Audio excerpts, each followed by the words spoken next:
Hello, everybody. So far, I have 2 o'clock. Being that it's been a while since we've met, we'll give it a few more minutes here. Hopefully, we get some more people to join us. So stand by. I'll go ahead and share the screen just so anybody from the general public knows that we are all here, but waiting for others to join.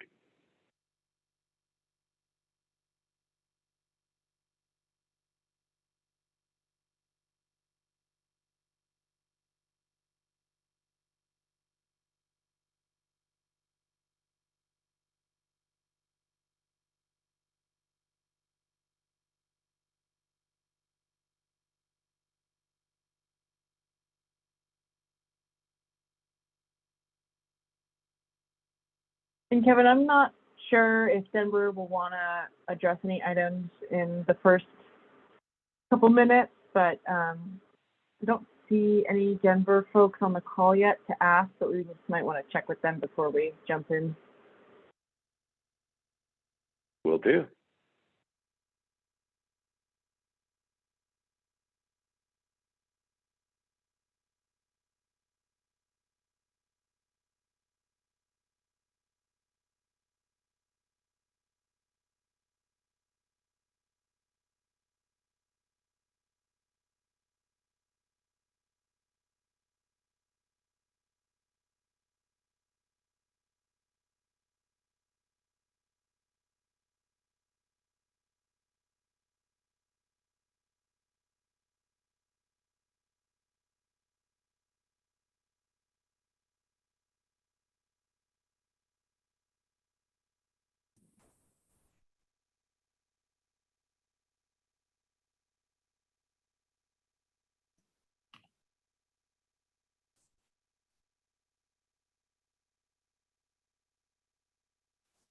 All right, for those of you who joined us, we're still waiting for a few more people to join to have quorum.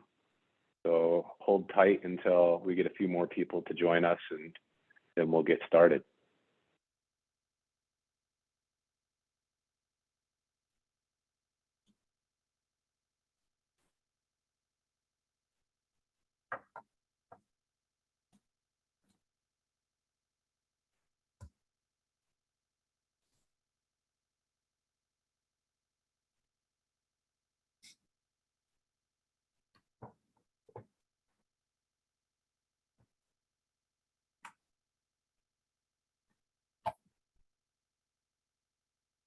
And in the meantime, I know we do have a few people out today. If you're representing somebody that is normally on the committee, go ahead and speak up so we know. Yeah, so my name is Danny Bonsich, and I'm sitting in for Chuck Bartel. Thanks, Danny. Thanks. I'm Alex Martin, and I've been on this full time, but I'm going to be voting for Kevin Eronimus today. And also, just as an aside, one of the invitations that I received has a link in it to the Zoom that's very specific to like carrier brands, like HVAC equipment stuff. And so when I clicked on that, it didn't work, and there's a separate. So that might be why some people aren't coming on. I had to hunt to find this link.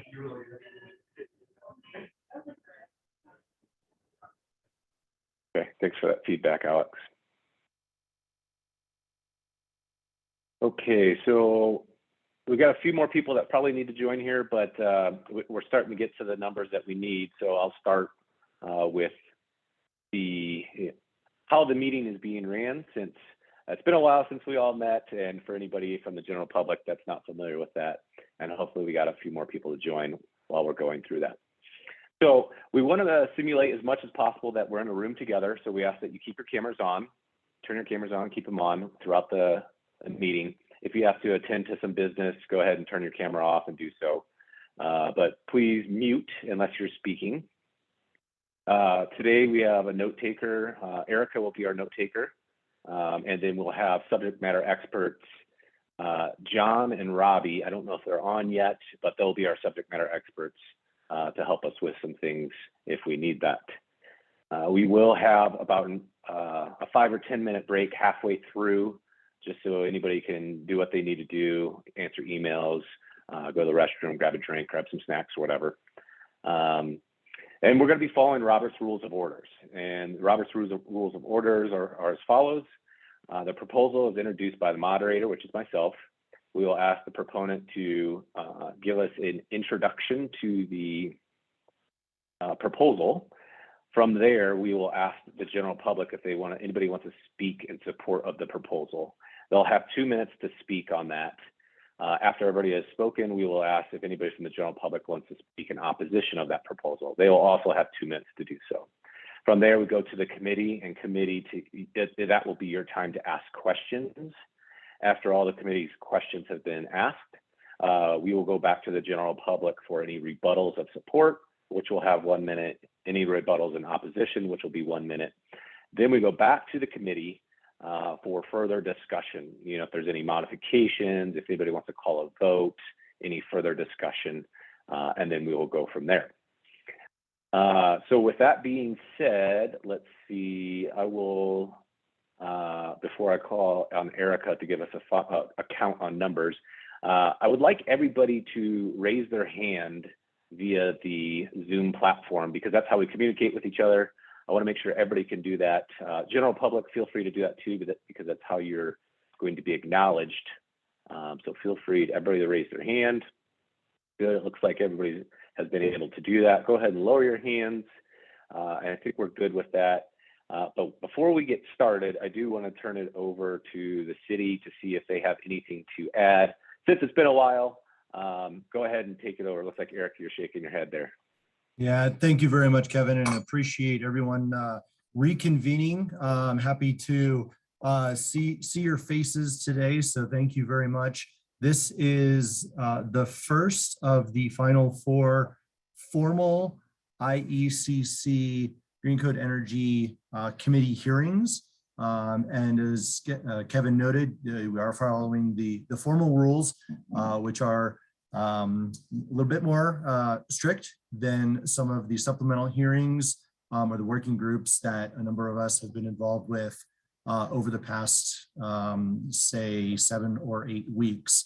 And so, speaking to how we got here for just a moment, I want to recognize that because of some of the challenges with the language of some of the energy code proposals, we decided to take a short pause and do a really deep dive on a number of the proposals.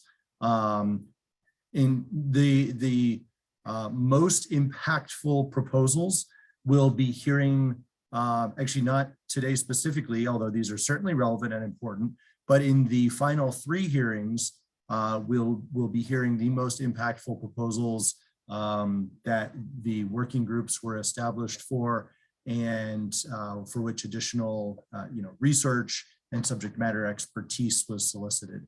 So I just want to set the appropriate expectations for all committee members.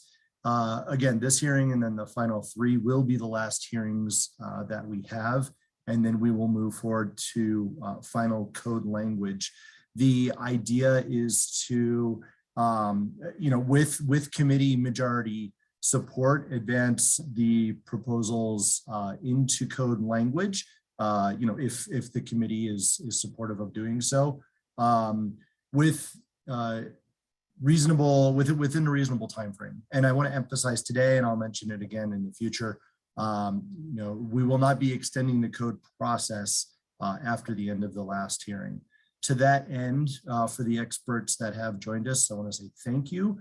I also want to mention that if you are unable to attend and you would like to designate a proxy in your space, hello, Danny, then that is perfectly fine, and you need to please just let Erica DeLillo know who would be serving for you so they can cast the vote appropriately.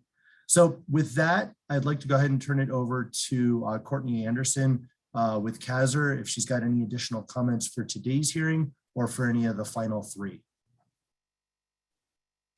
Hey, Eric, and hi, everyone. Thank you. I don't have any in-depth details on the next hearings. Again, just reiterating that the proposals we've been working on in the working groups will be heard July 7th, July 19th, and July 26th.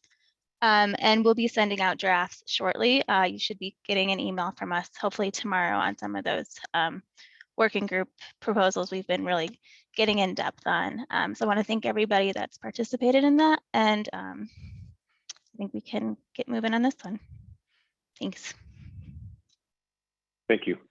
All right, so we'll go to Erica to make sure we have quorum and do a roll call to see. We had a few people already say that they're filling in for somebody. So Erica, you want to call out any names to see if we're missing anybody, or let us know if we do have quorum. Hopefully we do.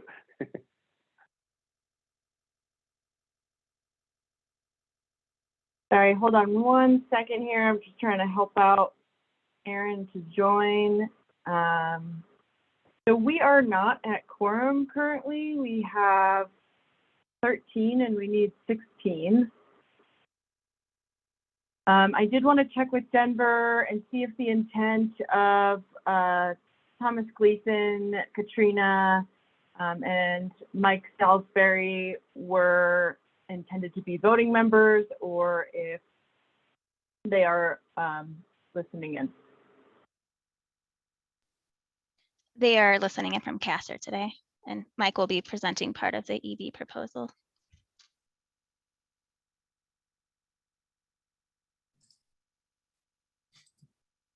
Okay, so I'm going to go ahead and read off the people that I do not see in attendance right now.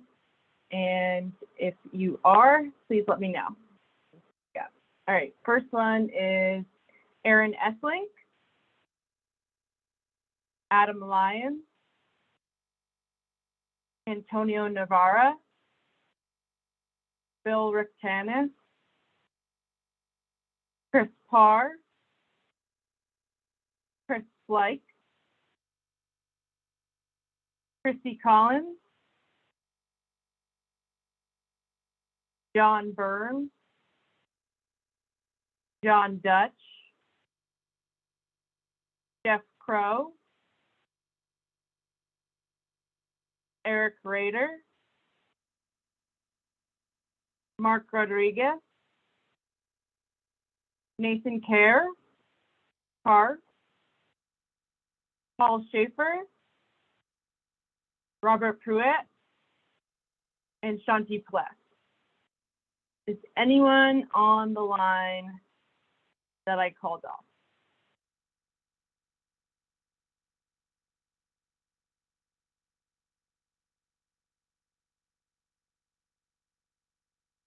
Okay, I'm not hearing anyone. So we are at, sorry, let me do one more count here.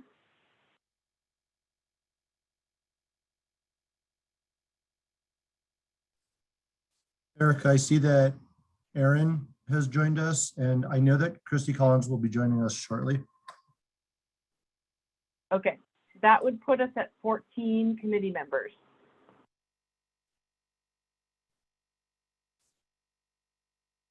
And we need 16 to meet quorum, is that correct? That is correct. We will continue with the introduction and hearing for the proposals. And I'm hopeful maybe a couple of latecomers can jump on by the time we get to approaching the vote. If not, then this portion of the committee will make a decision on moving forward with something less than quorum, and we'll note that in the record if that becomes necessary. Great, thanks, Eric. We will move forward then. All right, item number 8. Can everybody just give me a head nod if you can see the agenda, if I'm sharing the correct screen? Okay, good. I always worry about that. So item number 28, I'll bring up onto the screen.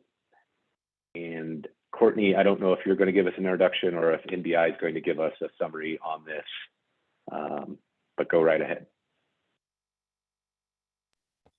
Sean will be giving it from NBI. Thanks. Hello, everyone. It's good to see you again. Long time. So we'll go ahead and jump right into this proposal, which is meant to foster electrification readiness in commercial buildings. And I think a little bit of context will really help understand this proposal and what its intention is and what its value is. So Energize Denver has a series of requirements for future editions of the Denver Energy Code to basically incorporate electrification retrofit requirements into the code in a staged manner over the next several years. This means that buildings that are built under this code, if they have combustion equipment in them, by the time that combustion equipment reaches its end of life, there is much of that equipment will be required by Energize Denver to be electrified at the end of its service life.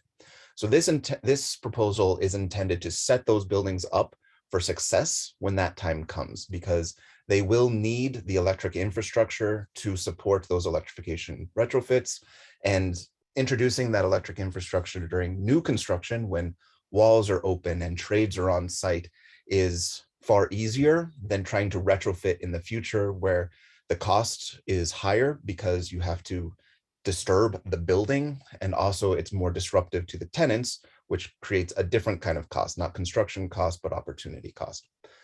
So with that in mind as our general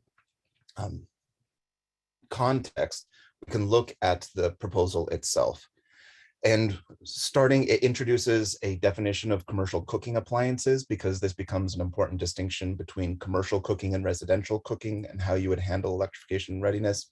This definition comes out of the mechanical code. So this is an existing definition that's just been brought over to the energy code to be leveraged here. And go ahead and scroll down just a little bit to that, so we get that C405 at the top. Thank you.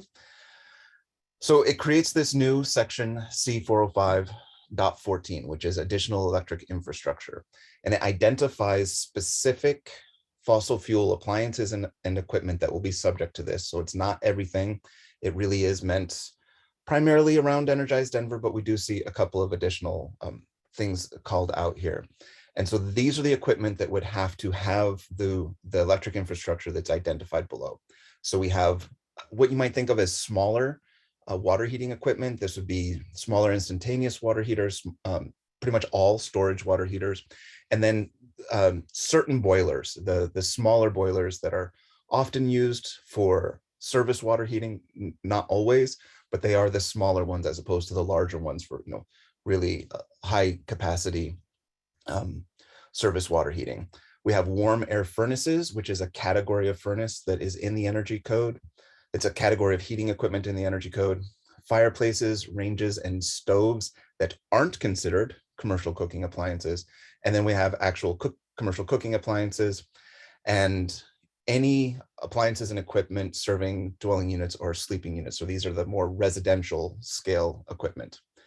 And the infrastructure that's actually required is really, we are looking at either a junction. So this first section here is junction box or receptacle located near the appliance and connected to the electrical panel by a continuous raceway. So this gives buildings the option, if it's cheaper to run conduit, they can just run conduit or another raceway. All raceways are conduit, but not all conduits are raceways. Or if it's cheaper to just run the circuit, maybe that's the better option for them. So it provides that kind of flexibility.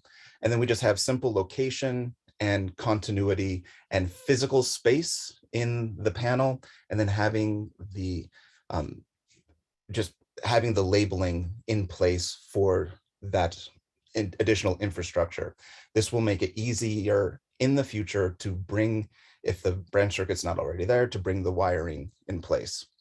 So fairly simple and straightforward requirements. And then if we go down more, you'll see that this is to the C404.10.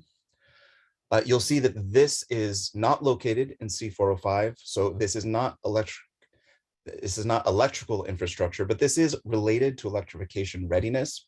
And this is about water heating equipment locations. I think you've seen these sorts of requirements before. So where there is electrification readiness required, then water heaters have to be located in a space that has these characteristics. And they're basically minimum dimension and minimum volume requirements to accommodate heat pump water heaters in the future. So this is the size that will accommodate the heat pump water heaters that are on the market right now. And this is the volume that is generally required by heat pump water heaters. They need a volume of air to have access to it so that they can actually heat the water. We do have a couple of key exceptions for these space requirements, and that's small, pony or lowboy water heaters that really just serve a small load. And so the load is small and there's not a heat pump water heater option for that anyway. And usually when it's small, it's a pretty efficient application. So we just exempt those. Any instantaneous water heaters that are located close to the point of use. So these are point of use applications. Again, these are typically small, and this is an efficient use of the equipment. And then we do create here an allowance to reduce those space or ventilation requirements if you identify a specific heat pump water heater that has lower requirements.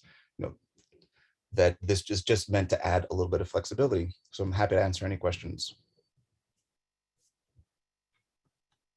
Okay, thanks, Sean, for the overview on that. Before we get to questions from the committee, we'll go to the general public. Anybody from the general public that wants to speak in support of this, please raise your hand. Anybody from the general public who wants to speak in support, please raise your hand. Mark, I see your hand up. Please introduce yourself, Mark, and you will have 2 minutes to speak your mind. Hi, my name is Mark Zielinski. I am Chief Mechanical Engineer at RMH Group. I'm also a fire protection engineer, mechanical fire protection design engineer. Also, I've been involved in a lot of this, in particular on some of these working groups that have been occurring to go through the high impact items. So a couple comments. Yes, I'm in favor. I understand and concur with the idea about electrification ready in here. I'd like to state that it seems to jibe with the electrification being provisions being discussed in the working group with the discussion about warm air furnaces are one of the things that need to be covered, but you specifically are not mentioning boilers. Good, that's jibes with the working group discussions. On the C405.14.1, couple things to think about for making sure it's clear. That first sentence there, it states that the equipment is connected to an electrical panel by continuous raceways or conductors. Is that what you really mean? We don't need to pull the wires because, and that may be valid. I see that you are asking for the conductors serving the electrical panel shall be sized to accommodate the water heating equipment size to serve the same load. That will be interesting because what will be the type of equipment we use, especially in that larger stuff. Can we get cut sheets today to understand what a future 300 MBH heat pump will take? We might be able to, it's interesting. And then what about when you're talking about enough electrical to get to the panel, what about distribution gear, transformers? You specifically did not mention service, building service, and also, of course, the equipment that is required to be on emergency power and therefore generator size. 2 minutes, that's pretty good. All right, thanks, Mark. Your time has ran out. It sounds like you probably have more to speak to on that, but we'll follow the rules here. Third and final call, anybody who wants to speak in support, raise your hand. See none, we don't have anybody else from the general public on, but we do have some people on the panelist side that are not voting members. So if anybody from that are on the panelist side but want to speak in support, this is your time to do so. Raise your hand. Seeing none, I'll go to opposition. Anybody that wants to speak in opposition of this, please raise your hand. Anybody that wants to speak in opposition, please raise your hand. Third and final call, anybody that wants to speak in opposition, please raise your hand. Seeing none, I'll go to the committee now. Committee, this is your time to ask questions of the proponent. And I will back up. I did make a mistake earlier. our subject matter experts today are actually going to be Mike and Sean, not Robbie and I can't even remember who the other guy had named. But anyway, so questions to the proponent. Danny, you're up first. Go ahead.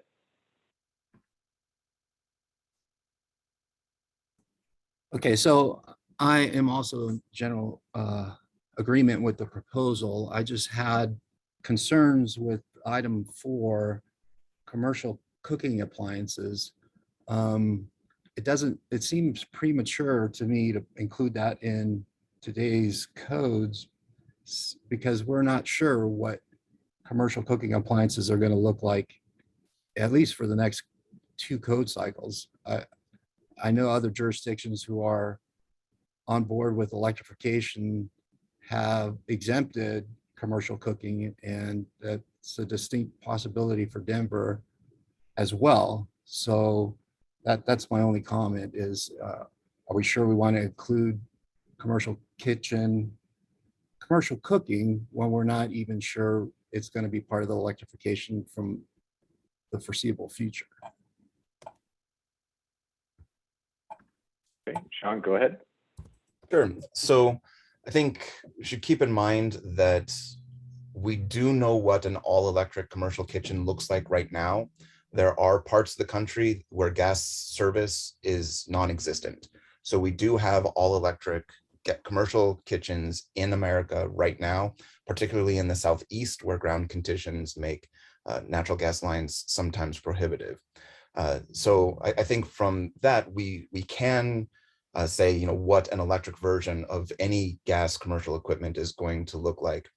For the reason why sometimes commercial cooking appliances are exempted in other jurisdictions, that isn't a technical decision, that has always been a political decision. So just to keep that in mind, technically, these can be electrified now, but that does cause some issues in the market, and that's something to consider.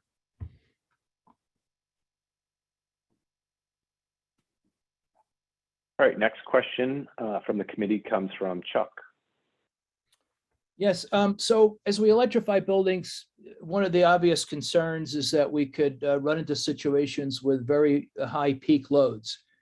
And I'm wondering, is there any consideration being given to trying to limit high demand with circuit sharing or load sharing devices of any sort? So in the readiness, no. I think when it comes to actual electrification, that will be pretty important. The readiness is really focused on almost the most fundamental parts of the electric infrastructure that will be needed, really, conduits, making it so that you don't have to tear up your building to get your infrastructure in. It's limited impact on the panels so that you don't have to rip out a panel and replace the panel. But as Mark noted, this doesn't get into building capacity. This doesn't get into the peak. Those are the things that are more design issues that will come up when it is time to actually do the electrification. At this point, it's trying to really just provide some basic fundamental elements in the building to make it easier to electrify in the future. Okay, thank you. Next question comes from Courtney. Hi, thank you. For the working group discussions in our recent electrification meetings, we discussed having a 10-foot limit for the instantaneous water heater. I'm wondering if that is the right number for this one provision as well, from the 6 feet to 10 feet. I think that it's appropriate for them to have the same number. 10 feet, the working group did seem to find 10 feet to be a workable number for using electric resistance point of use.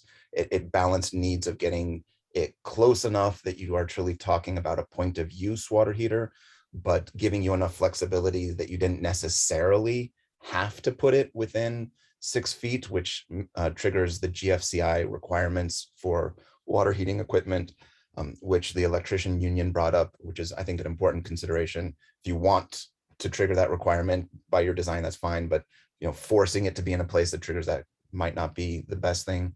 So I think it would since the working group was in favor of using 10 feet for the mandatory electrification proposal, I think it would make sense to unify the two and bring it to 10 feet here. Thank you, Sean. That did just happen this week, so. All right, next question comes from Elizabeth.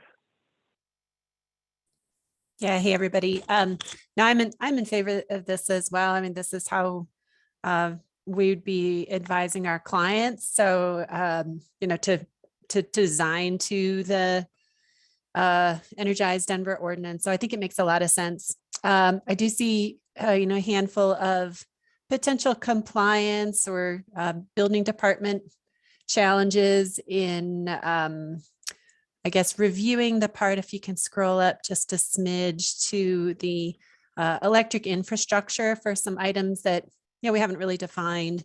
So Denver might just have to think of some policies about how to review and confirm that the electric alternative load does actually meet that, or if that's just going to be something you're going to depend on your design team and your electrical engineers, I guess, to define, I guess, how that enforcement might work. And that's not really a question, but maybe just something to think about. I think it's appropriately vague here.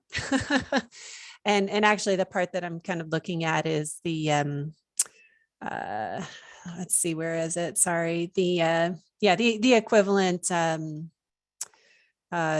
panel space and load space and that sort of thing. Adding that all up, I'm not sure how that'll be documented on a set of plans or how you all would review that.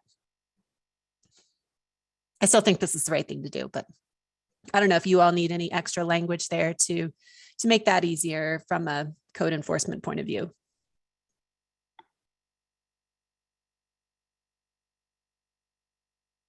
Sure. Sean or anybody from the city that reviews this, anything to chime in on that?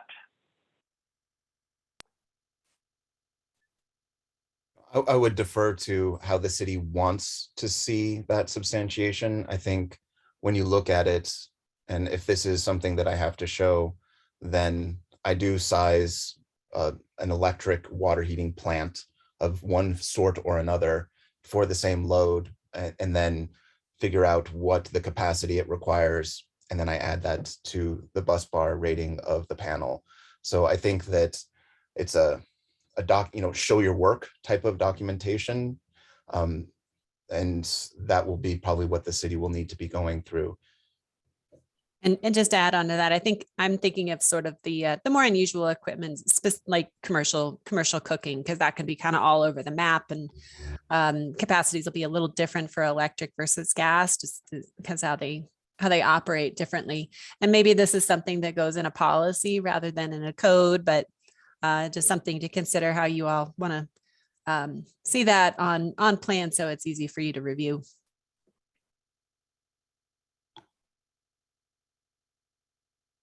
All right, thank you.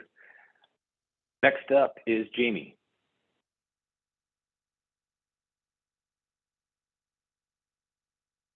Jamie, you are still on mute. Can you hear me now? Yeah, there you are. Can you hear me now? A couple questions. Item 5, the dwelling unit appliances, is that referring to electric clothing dryers and stoves and ovens? It is. And unlike some electrification readiness approaches that are out there that require the actual circuit, again, this is just requiring that raceway. So it's not quite, as onerous as we've seen in some other jurisdictions.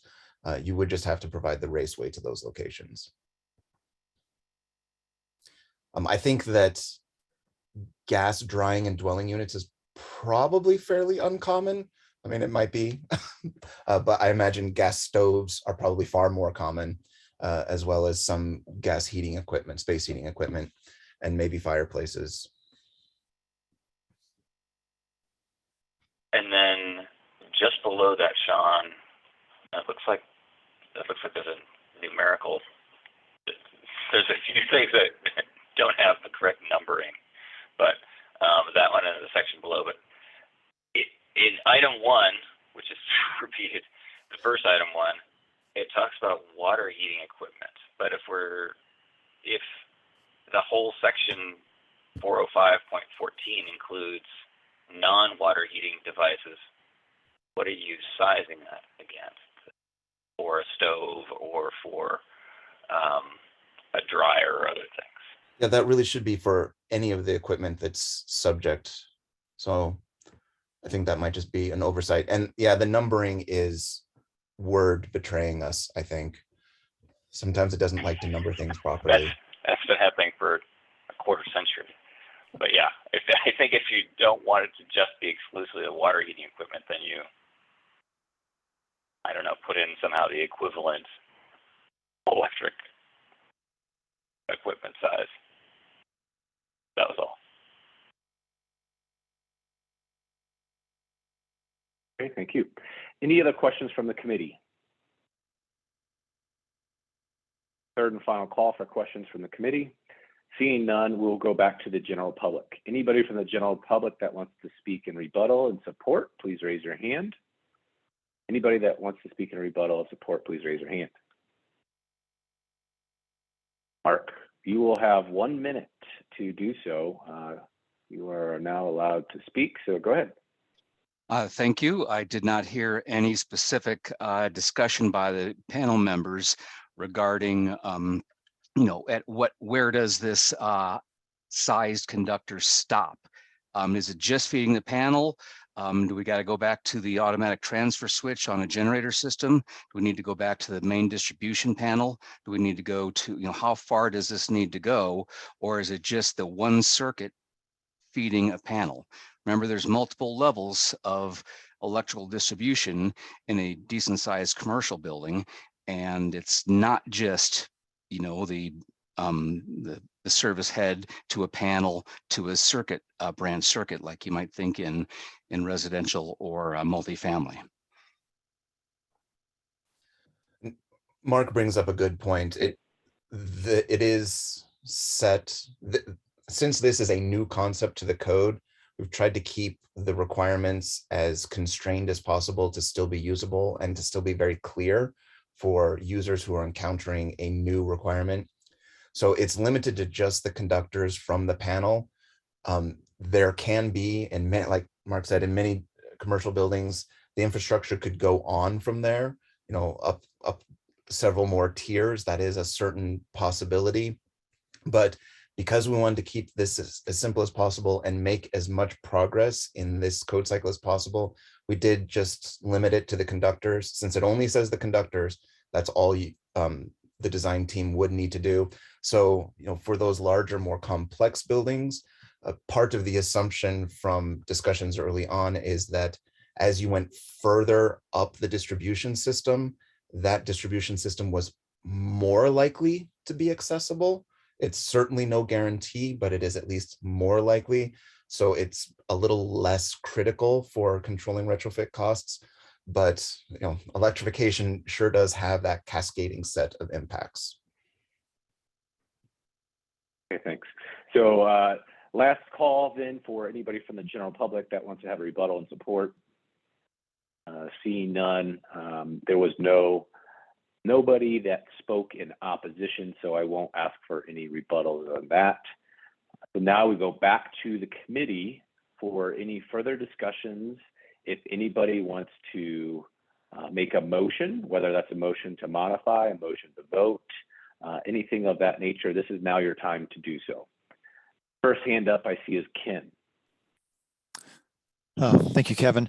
I think Mark brought up a good point, and Sean, I guess from my engineering perspective, I read this requirement completely backwards from what you just said, which is I interpreted part 1 of that subsection to say, the electric panel serving that electric panel, implying upstream of that electrical panel. I'm interpreting this as everything upstream of the panel shall be sized to accommodate this, and that really the main body really only talks about the circuit for that componentry. So that's how I was interpreting it, which makes sense because you'd ultimately have to cover that capacity one way or another.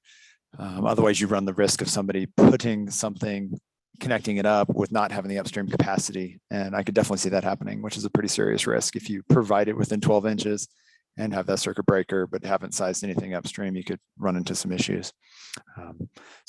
That was my interpretation, Sean. So I guess, again, I'm reading it part 1 there where it says the junction box, raceway, bus bar, and in the electric panel and the conductors serving the electric panel, which I guess I'm implying that if we're sizing those conductors serving that panel, that's implying most everything upstream as we continue up that list. I think some electrical engineers would also take that route, but the language itself doesn't strictly require them to. Once you get into the code language that requires that, we've seen attempts to write it and it looks pretty ugly. And we tried to rewrite it in ways that would work. And we found that requiring it beyond there, it really did complicate the code language because there are so many electrical distribution components that could be upstream of the panel that we found that we ended up just drawing a boundary condition and kind of accepting the consequences of it. I mean, generally, just a quick response to that. I mean, in part 2, or I guess it's part 3, for future electrical equipment as labeled, when we do that, which we do often for many reasons, we always size all the componentry for that. And I would think most electrical engineers would do so.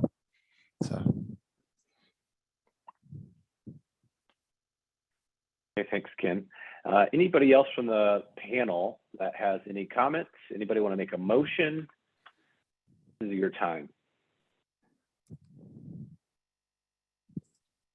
Ken, I see your hand up still, but I think you just didn't put it down. No, I had a motion that I wanted to make about making some tweaks to the language, if that would be okay. Sure.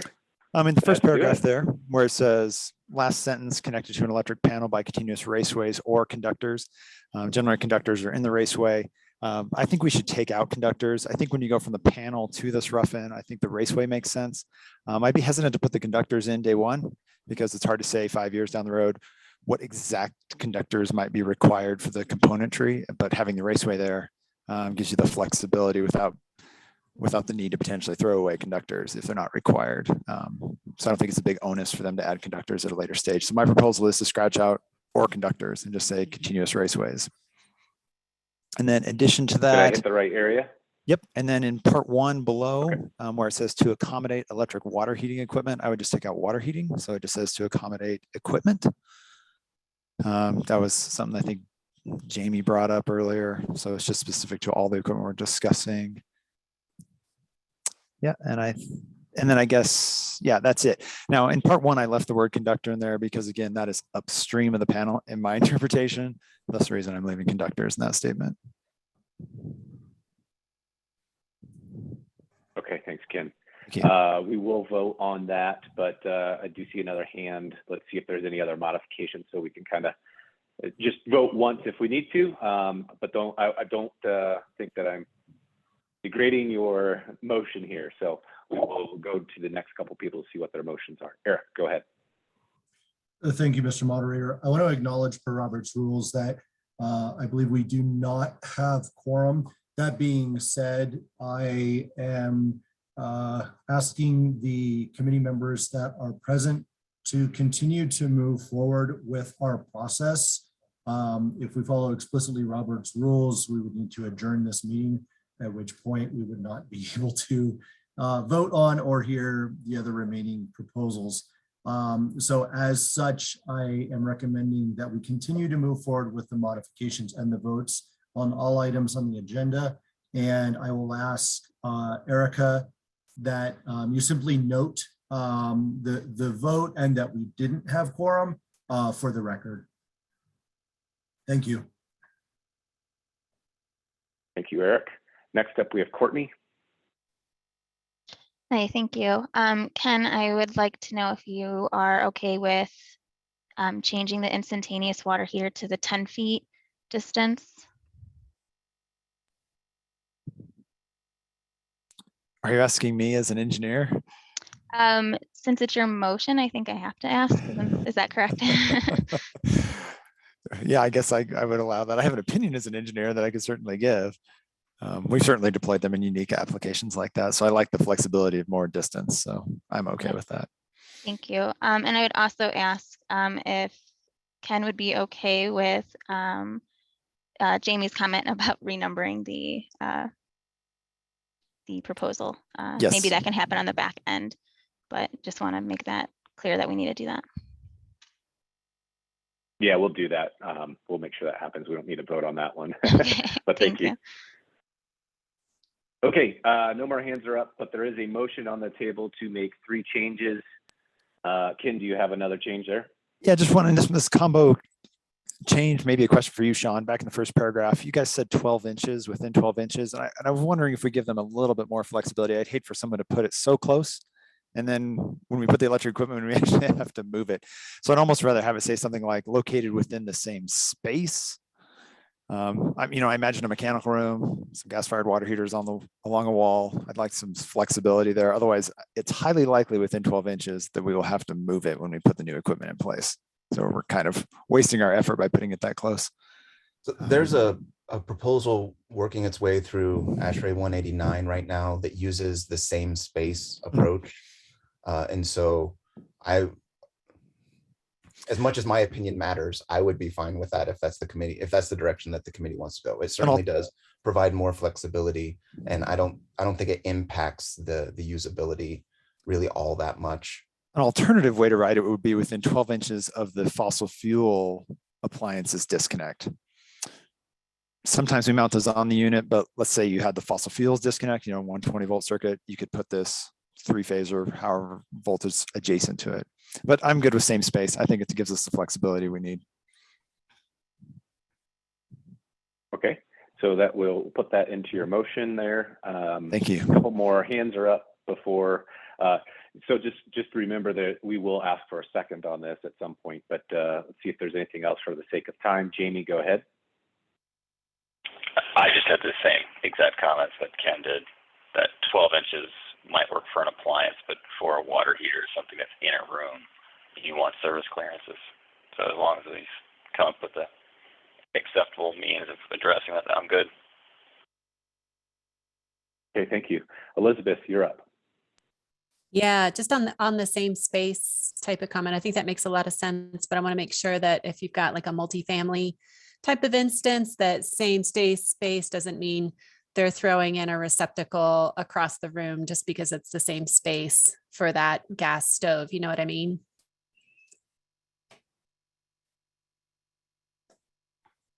I just don't want people to game the system in that way. So I don't know if there's a same space within 3 feet or something like that might make sense. Or if that receptacle is all the way across the room, are we happy with that? Or do we mean by the same space as the appliance is occupying? I don't know. That might need a little more tightening up to just to deal with the multifamily appliance kind of thing. Or even the commercial kitchen appliance kind of thing, where you have big space. Understood. Ken, do you have a comment on that? Yeah, I suppose we could say something maybe after, it might be an entire sentence that said something like, said junction box or receptacle shall allow for the appliance to be installed in the same location as the fossil fuel appliance. And I'm using the word shall allow. So if it's something like a water heater, there's a little bit more flexibility, but with something like an appliance, we're basically saying it's allowing it to be in that same spot. So again, the language on that was said junction box or receptacle shall allow for the appliance or equipment to be installed in the same spot as the existing fossil fuel equipment.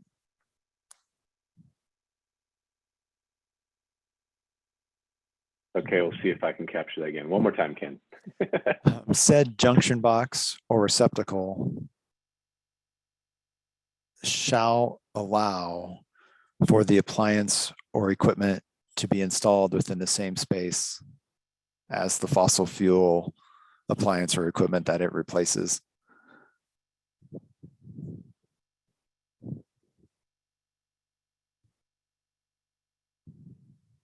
Okay, let's see. Did I get that? Said junction boxes.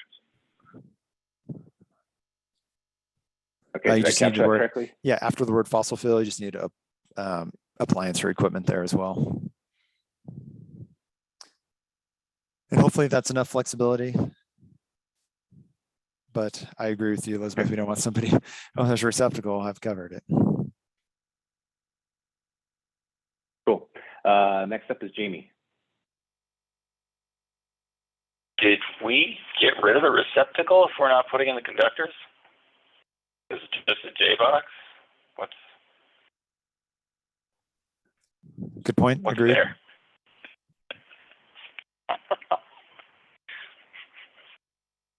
Okay, so this sentence doesn't need to happen then? No, that What sentence I'm needs to hearing. happen. We just, Jamie's point is that if we're not pulling conductors, then we're not allowed to have a physical receptacle. It would just be a junction box with a blank cover plate. And so then the word receptacle or receptacle in all scenarios would go away. So just say said junction box, and that would apply earlier in the paragraph as well.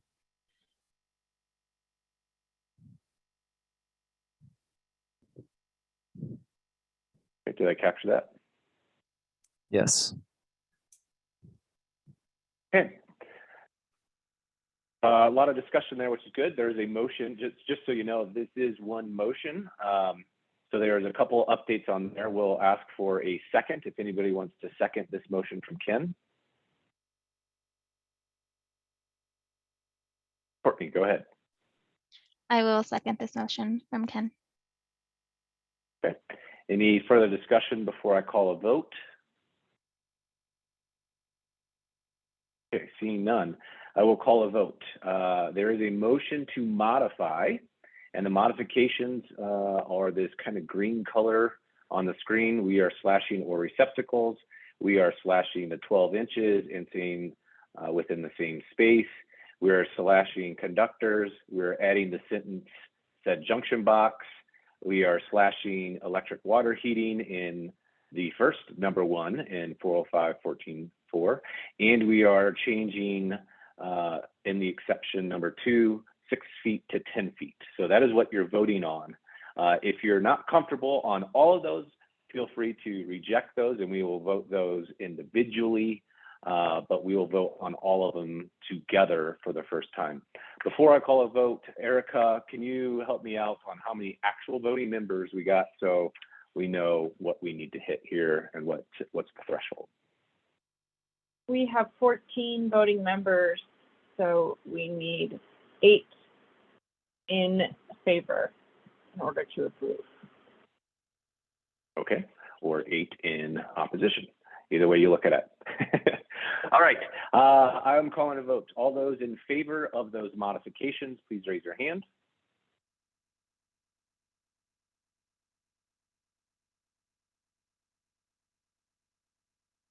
Yeah, I see 13 hands up. Go ahead and lower your hands. Okay, all hands are down. All those opposed to those modifications, please raise your hand.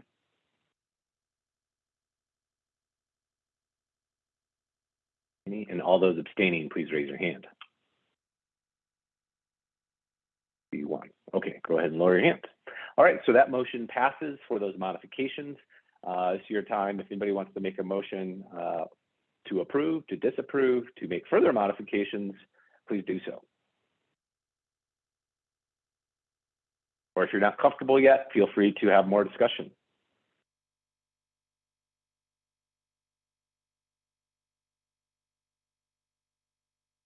Courtney, go ahead. I make a motion to approve.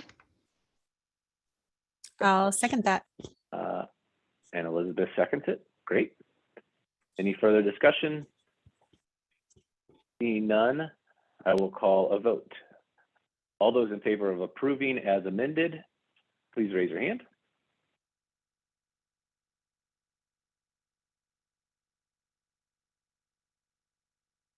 I see 13. Go ahead and lower your hands.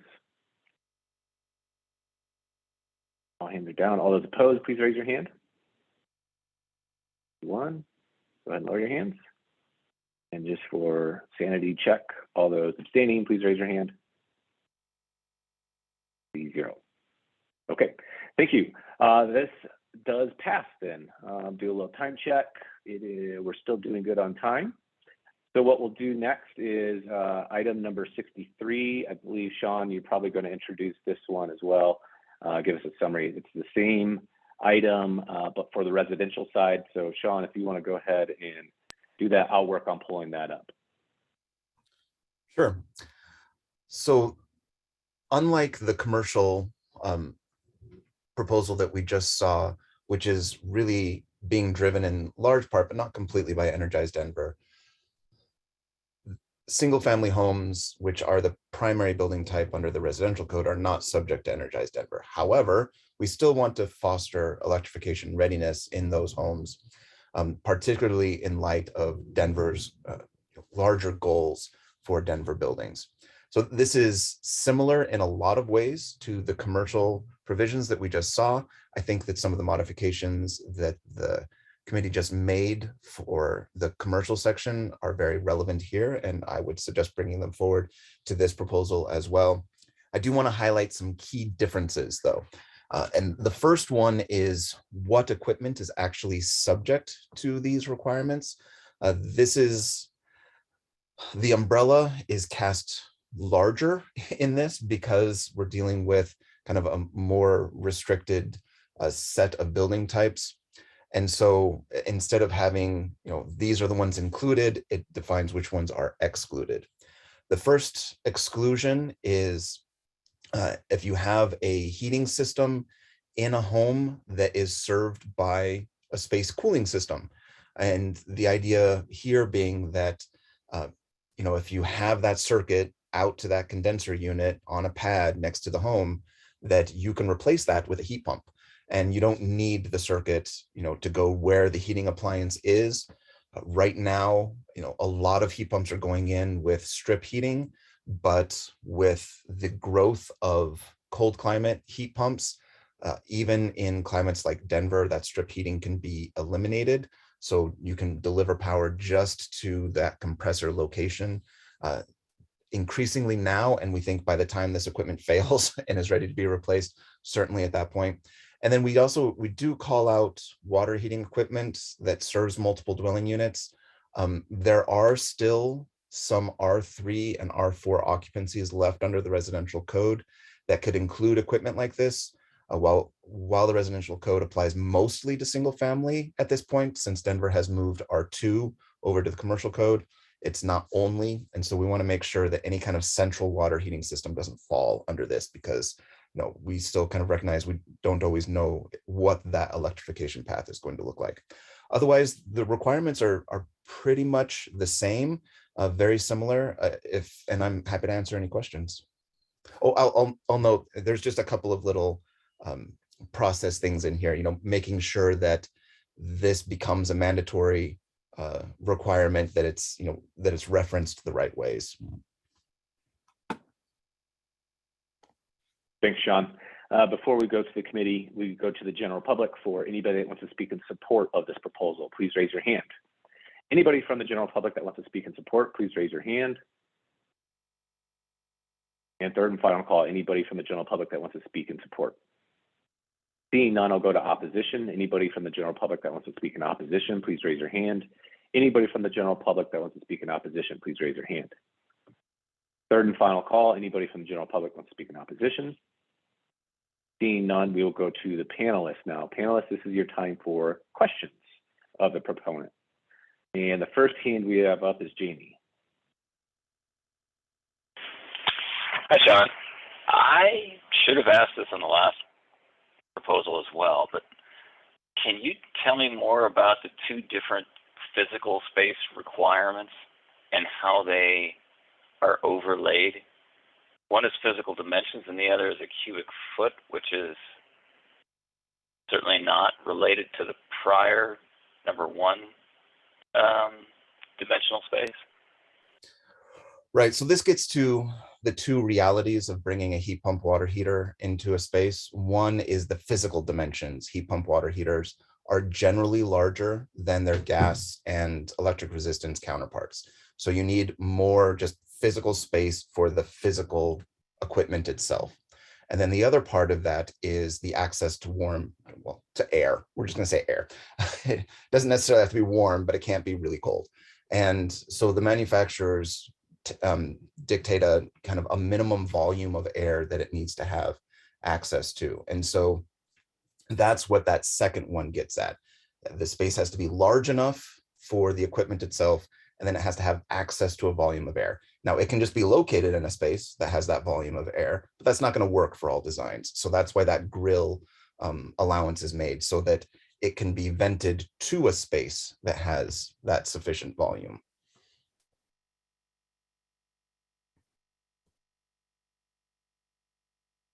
Yeah, I get that, and maybe I just need to read this a couple more times to figure out that it actually does. The connected space on item 2 is not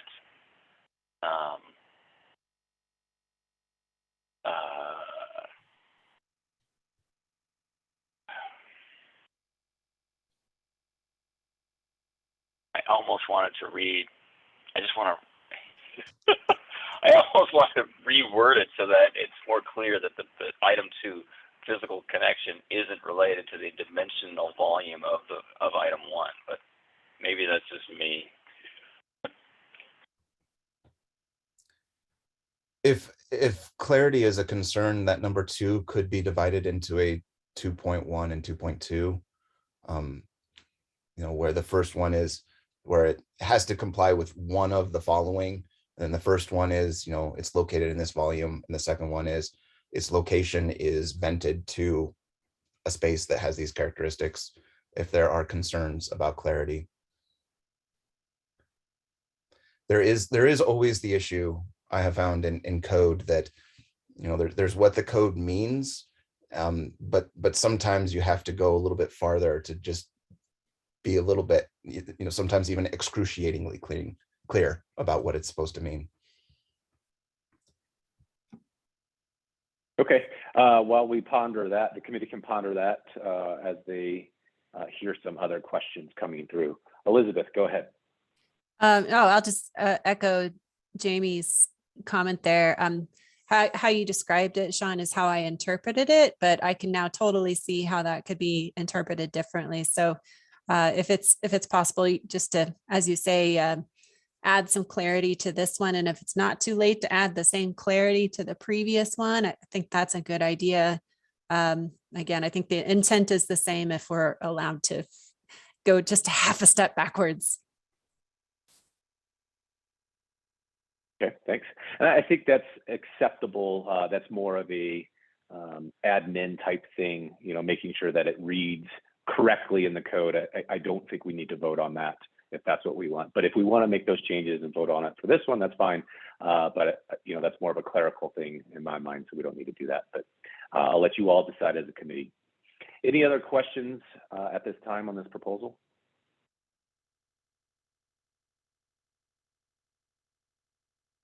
I'll ask one more time. Any other questions on this proposal? Seeing none, we don't have anybody that spoke in support or opposition, so we skip that for the rebuttal, and we go back to the committee now for any modifications or motions, or if anybody has further discussion that didn't get to discuss things in the previous time.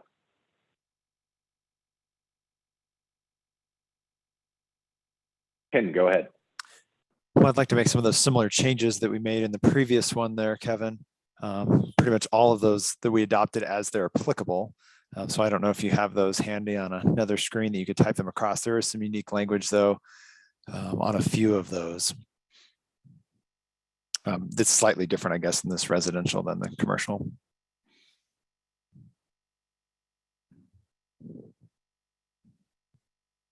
Is that something that you can do, Kevin, is kind of type those in? Yes, I'll work on that.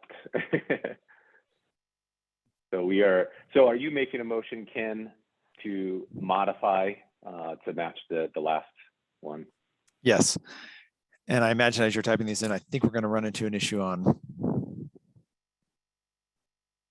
maybe this first bullet below it. Okay, give me a second. I'll make sure we're good. Bear with me.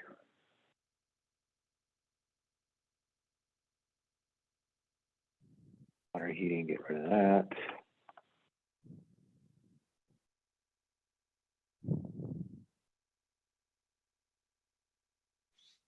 And we don't have the instantaneous water heater one. So I think that So I think works I great. think I captured them all.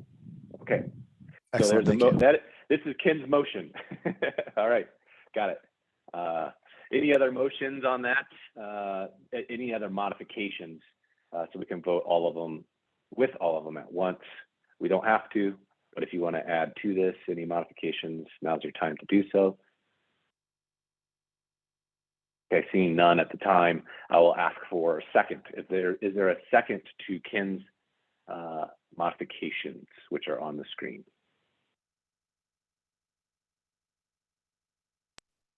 I'll second. This is Elizabeth. Okay, Elizabeth seconds. Because of that, we are now allowed to vote. Well, let me ask if there's any discussion on those before I call a vote. Seeing none, I will call a vote. You're voting on modifying by taking out the word or receptacle in 404.4.1, taking out the 12 inches and replacing it with the same space, taking out or conductors, adding the sentence said junction box, and then in sub item 1, taking out electric water heating in there. That is what you're voting on, all as one modification. All those in favor, please raise your hand.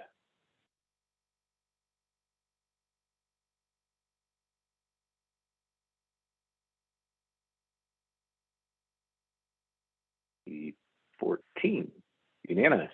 Okay, go ahead and lower your hands. I will not ask for the rest. All right, so those modifications have passed. Now it's your opportunity. If anybody wants to make further modifications, further discussion, or make a motion to approve or reject, feel free. Eric. Make a motion to approve as amended. Okay, great. Is there a second? Ken. I second. Great. I will second it. There's a motion. Thank you. Motion to approve as amended and a second. Any discussion before I call a vote?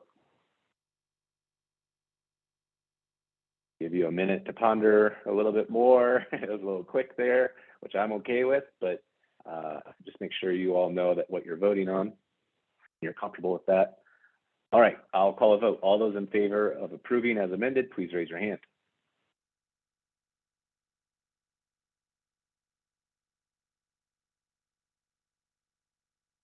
I have 14, which is unanimous. Go ahead and lower your hand. So this passes. All right, great. We will bring up the next item, time check. Just for the sake of being halfway through, let's take a quick 10-minute break. I know we're not quite halfway through with our time, but we're halfway through the agenda.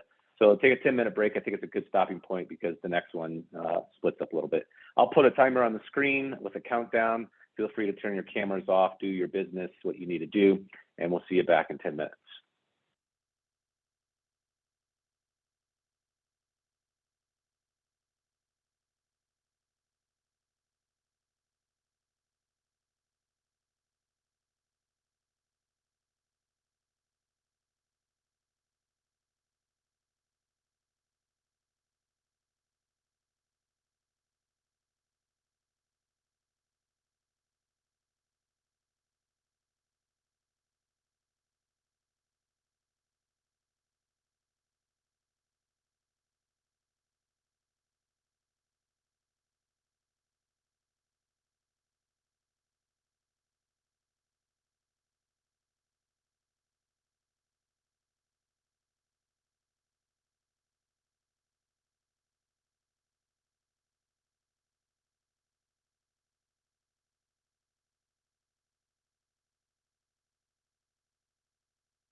All right, if you can hear my voice, let's start gathering back.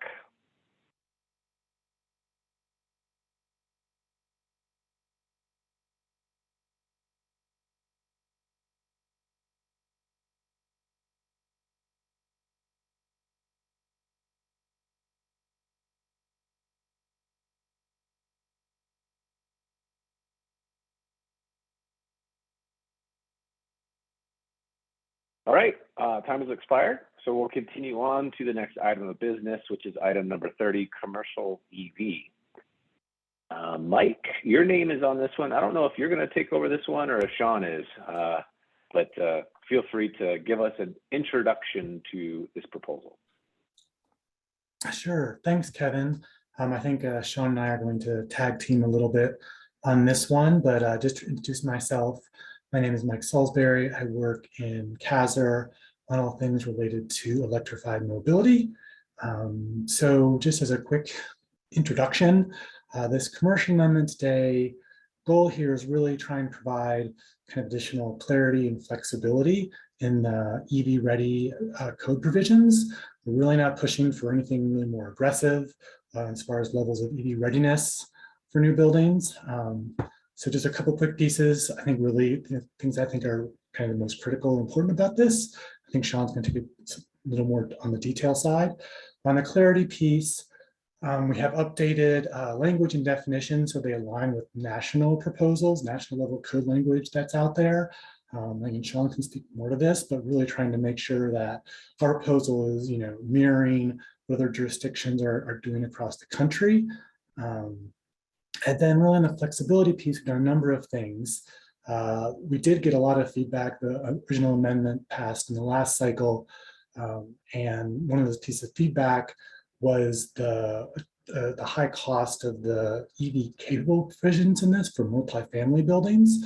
So we've scaled those back. It was at 80% of parking spaces had to be EV capable. Based on the feedback we got, we scaled that down to 40%. That'll really help reduce the cost of compliance for those sites. We'll also, we think, still providing sufficient levels of future proofing for EV charging spots. Also providing more flexibility around commercial developments, allowing them to switch out more level 2 charging stations with DC fast charging stations. So the different rate used in the previous language, they could replace up to 5 level 2s with 1 DC fast charging station. And now they're able to replace or do that up to 10 DC fast charging stations to replace up to 50 level 2 spaces. This really makes sense for business sites with really shorter dwell times. That fast charging can serve their customers much better and can actually sometimes have lower cost than doing a lot more of the level 2 stations. And I'd say finally in the multifamily space, we're trying to provide more flexibility around electrical capacity requirements. We heard some feedback about that also being a high expense. So recognizing that people are parking at home for 12 plus hours often. We're allowing this kind of circuit sharing between charging stations. So that should help reduce the overall capacity requirements coming from the amendment. So I'm gonna pause there and turn things over to Sean to see if he has any other pieces he wants to touch on.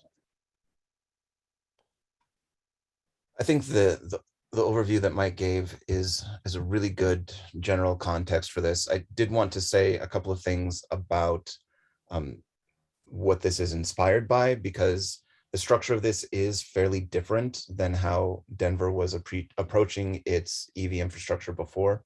And so this is based, as Mike said, on a proposal that's working its way through the IECC 2024 process right now. It's been approved by the full consensus committee, which means that it will move on to the next step for inclusion in the 2024 IECC. So there's a certain sense there of having Denver align their language with what is likely going to be in the next base code. This was based on a very long collaborative process of market stakeholders, multifamily housing council, NEMA was involved with the electrical issues, and stakeholders. So it was a very broad coalition that came to this consensus proposal that's working through the national process. It took a couple dozen hours of meetings that I suffered through so that you don't have to. And the result is a far more regimented structure to how we approach EV charging infrastructure in the code. It starts with identifying the quantity. Well, it starts with the definitions where they're all defined, the different kinds of EV spaces and equipment. Everything is defined in a clear way. There are no requirements in the definitions, which is a very important thing for good, clear code language. And then if we go down to 13.1, it clearly lays out what the quantity of spaces are required. And we see granularity based on occupancy type. Because parking patterns differ, at least by occupancy type, maybe sometimes even within occupancy type, but at least now we're not just looking at, here's residential, here's commercial. And then after that, we get the specific technical requirements for these different kinds of spaces. So not in the definition, but what does an EV capable space need to include? What does an EV ready space need to include? What does an EVSE space need to include? And then technical requirements around minimum charging rates, to make sure that all of this really works out, and what the circuit capacity has to be in order to accommodate the use of load management on these loads, because these loads can be significant, and being able to manage them is actually could be really important in the future. And then all of this, if any of you are familiar with where California has their language, you can see that this is far more aligned with the National Electrical Code. And this gets to, NEMA actually ran the group that came up with this consensus proposal. So really trying to get the technical details on this electrical infrastructure down as good as possible. So I think the process led to a very fine tooth comb approach. I think there's, that discussion of how much EV charging is probably one of the most critical ones. And in that national process, that was the most contentious issue, is not what the specific requirements were for all this infrastructure if it gets required, but how much of this gets required. So I think that's good context for us looking at this now. In terms of the minimum charging rate and circuit capacity, I will note that, these are kind of two sides of the same coin. Your infrastructure has to have a certain capacity, and then you have to be able to provide that charging to the vehicles. So that minimum charging rate is really about the EVSE. Those are the chargers that charge the cars, while the circuit capacity is about the infrastructure that those chargers are on. And you'll see that it's really set up around a kind of a typical 40 amp circuit with what you can charge on a 40 amp circuit. And if you do load management, I think one of the key things here is that it does say if you're doing load management, you have to have has minimum requirements for simultaneous charging, which is a fairly important thing to maintain the utility, maximize the utility of EV charging when you're actually doing that load management. I think one of the questions that often comes up, so I'll just preemptively address it, is how you handle who pays for the power. And these requirements were configured specifically in a way to not pigeonhole building owners into one answer to that question. So there are several different answers to how you deal with the cost of charging.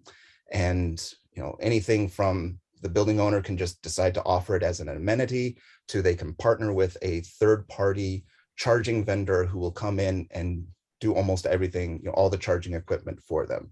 And we wanted to make sure that the code worked with all of those solutions so that building owners can choose the solution that is right for them, and they don't have to go a certain direction because the code is kind of forcing them to go that direction.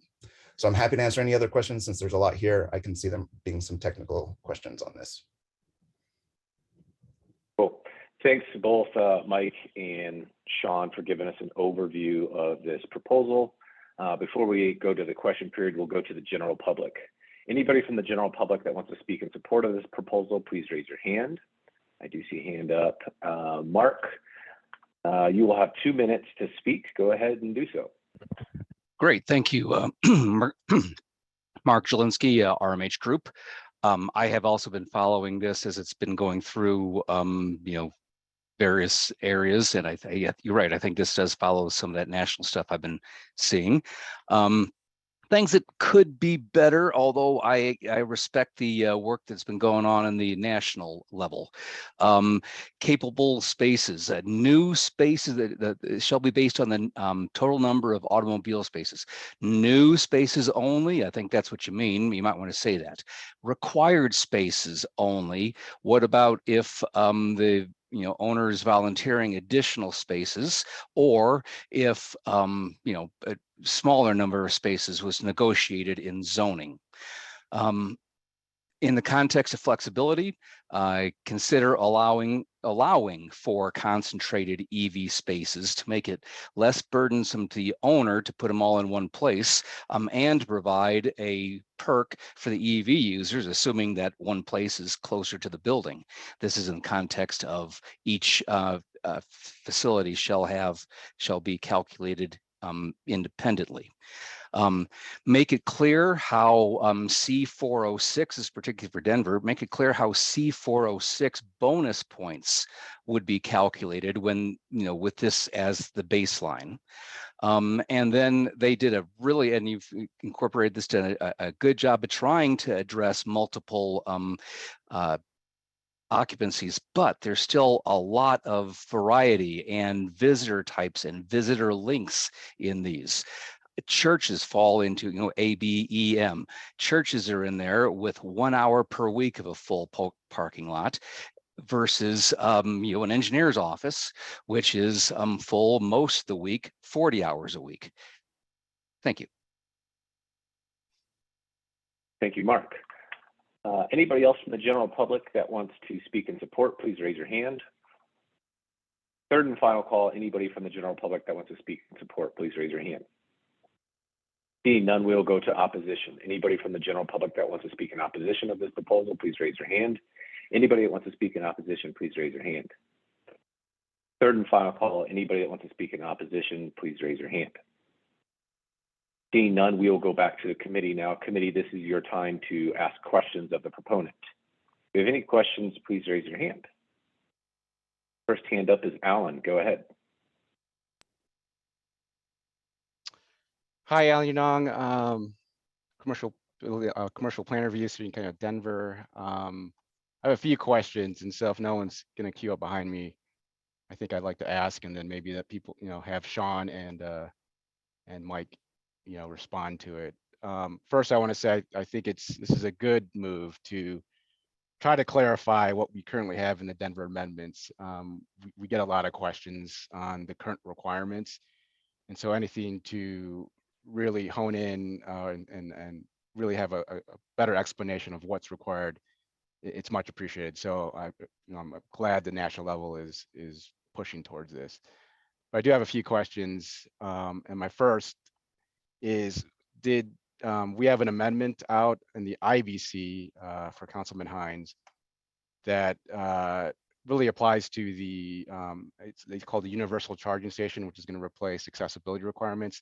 It looks like you struck that from the, because you struck the entire section, but did you guys take that into consideration when this proposal was drafted? This is the first question. Quickly, Alan, yes, I think we knew we were going to strike the whole existing, and I think we had thought about putting in our own accessibility language, but then, with Councilman Hines' proposal, we thought, that would make sense to go with his language. And so we also just made sure, I think there's some efforts to kind of coordinate our definitions between his language and our language as well. But that's our intention, is to follow his language with regard to ADA. Okay, great. Yeah. And actually that led to my next question, Mike, because his amendment specifically refers to a term in the IBC, which I don't think is in the IECC anywhere, and that's electric vehicle charging station. And so I want to make sure that, his intent is like, it can't get lost between definitions. And so that's something that we can, think about, and maybe it just goes to electric vehicle, the definition of electric vehicle, but I want to make sure that we're not losing the connection between his amendment and the EV amendment that's proposed here. Yeah, Alan, I think we saw that. I think when his amendment passed, I think I'm not sure, I don't know all the details how we work behind the scenes, but making sure that there's alignment between the definitions so that we're not going, cross purposes and missing each other. But yeah, that's something I think we've already flagged to make sure that definitions are going to be consistent across his amendment and our amendment. Okay, very good.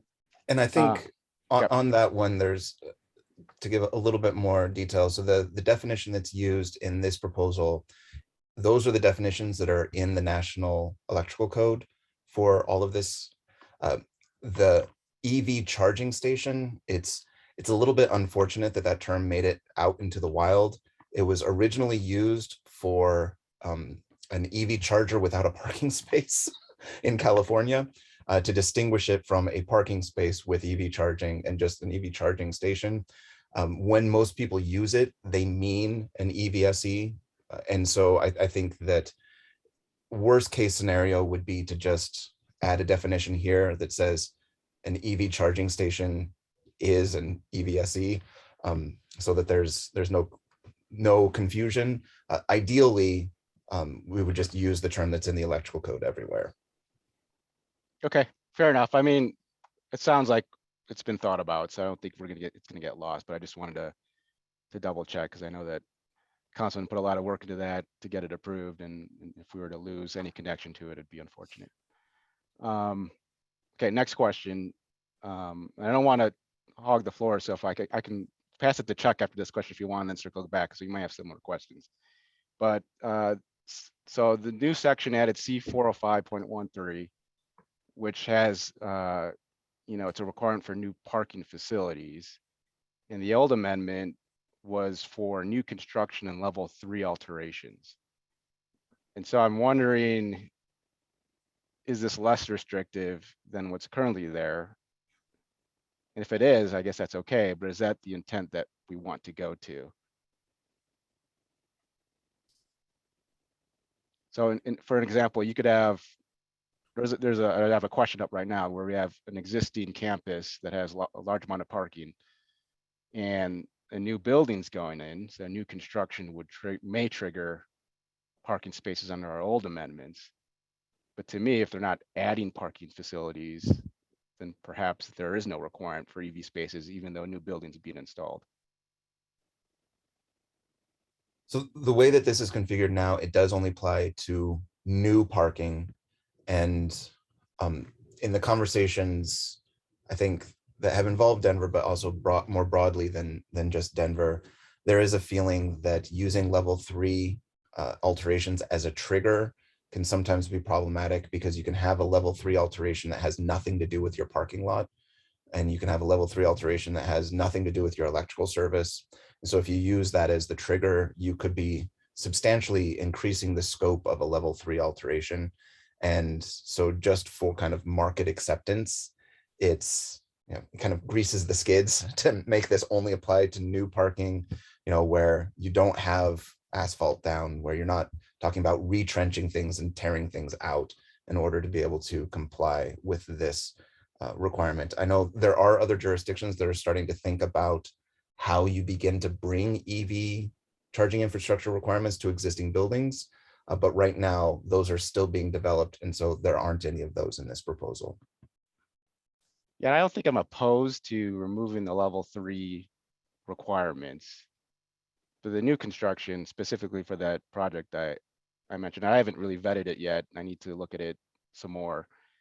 But would a new building that has an existing large parking lot not be subject to installing EV spaces? It seems a little bit odd that they wouldn't, but I don't know. It's kind of a gray area. And then I'm going to put my hand down so Chuck can go. Okay. Feel free to raise your hand again, Alan, if you have more questions. But Chuck, go right ahead. Alan, if you had a follow-up and you want to say something else, feel free. No, you can go ahead. I was just voicing a concern on that on that section. Okay. There's a real need for this, for sure. And, I guess my question kind of has to do maybe with next steps, maybe not so much this, but one of the things that's really important is to make sure that spaces get used efficiently. I know that Colorado now has a fine if someone with a gas vehicle parks in a charging spot. But the other thing that I think we need to see at some point is measures to make sure that once a car is charged, it doesn't just continue to occupy a spot if others need it. At NREL, we had a simple phone app that would alert us when our car was charged, and then we were encouraged to move that to a non-charging spot so that those charging spots get used more efficiently. And I wonder if any thought has been given to ensuring that at some point these charging spots get used efficiently. Great point and question, Chuck. I think, thinking about that seems like a really challenging thing to put into the code. I think to Sean's point, trying to make this, let the people who are in charge of the stations figure out the best way to make their patrons, employees, workers, residents, make it work for them. They're going to know that audience much better than we ever will, soon writing the code. I think it's a really important issue. I just don't know. I mean, I think there's different solutions we can look at, apps. If you're charging for charging, you can, increase that cost after a period of time or when the vehicle's fully charged. But yeah, it's a hard thing to figure out what that answer is in the code before the building is built. That makes sense? Yeah, I hear you.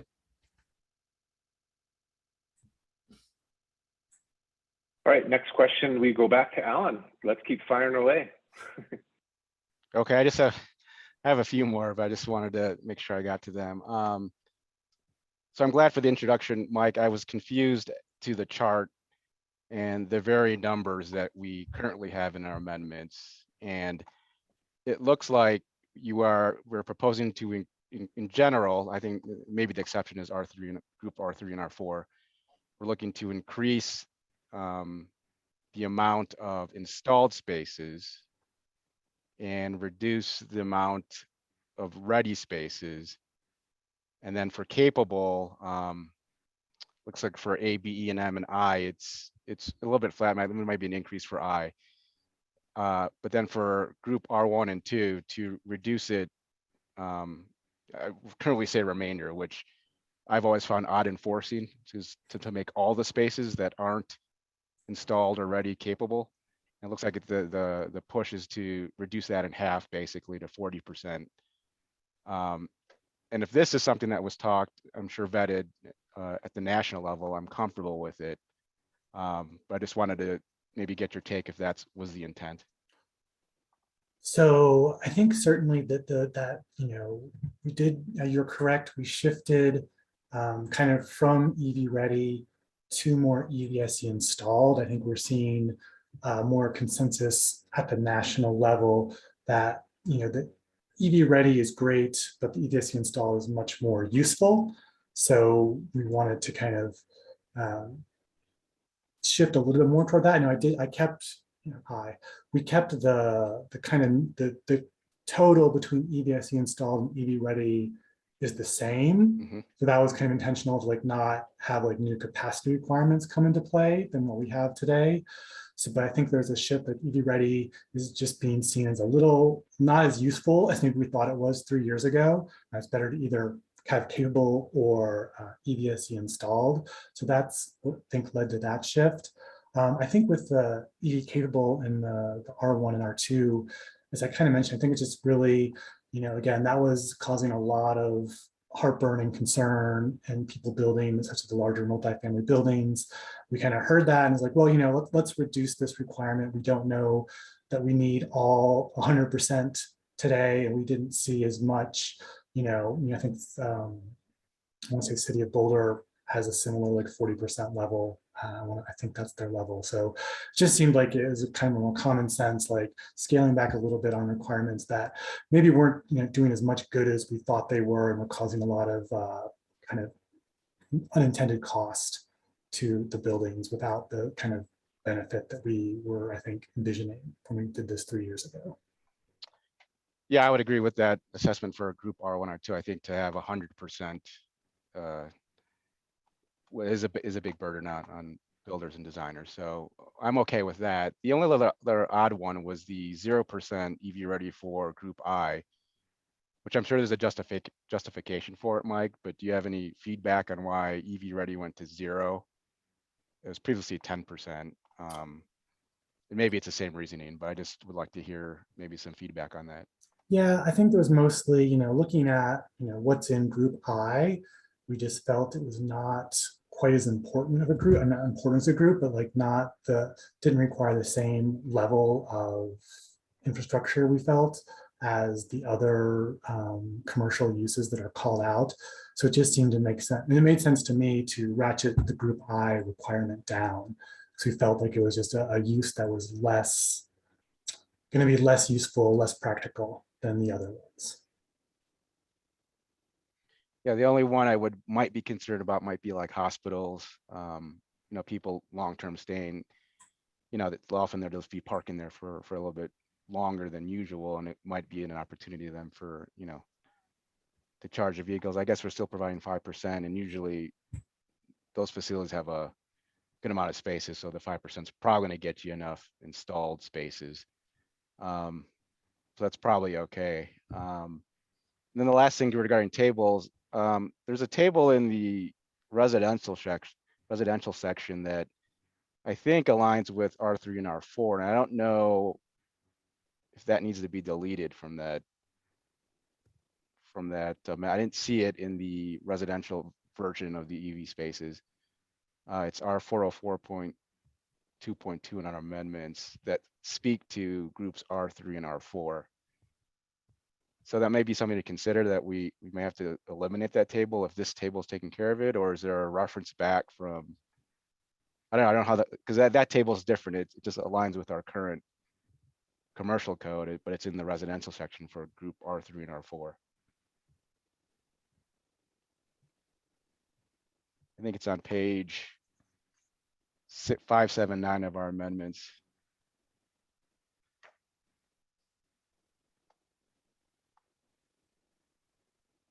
So group R3 and R4, they are kind of odd occupancies. Mm-hmm. And the low-rise version, low-rise R3 and R4 is handled under residential. Okay. High-rise is handled under commercial, but they could be anything from just a really tall home that ends up under commercial to, some of the R3 and R4 occupancies being these kind of odd quasi-institutional occupancies. So there does create that need to still address them in both codes, because they could appear in both codes. And was the intent then to update that table to match what's in the commercial table, or just leave it as is? Because that has the same thing, remainder of spaces, 10 or more. Maybe you're not getting 10 or more spaces, so maybe it's not for these smaller buildings, so maybe it's not an issue. So are you talking about the language that's in the Denver code for residential now? Yeah, it looks like we're not proposing to change that.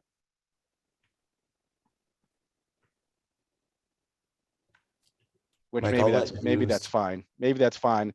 Usually these smaller group R occupancies, R3 or R4, they may not have 10 or more spaces to get to it has the same language for 10 or more, where we have 20% total of EV ready and installed, and then basically 80% is capable. And maybe it's not a big issue, because I don't think those types of occupancies generate as many parking spaces.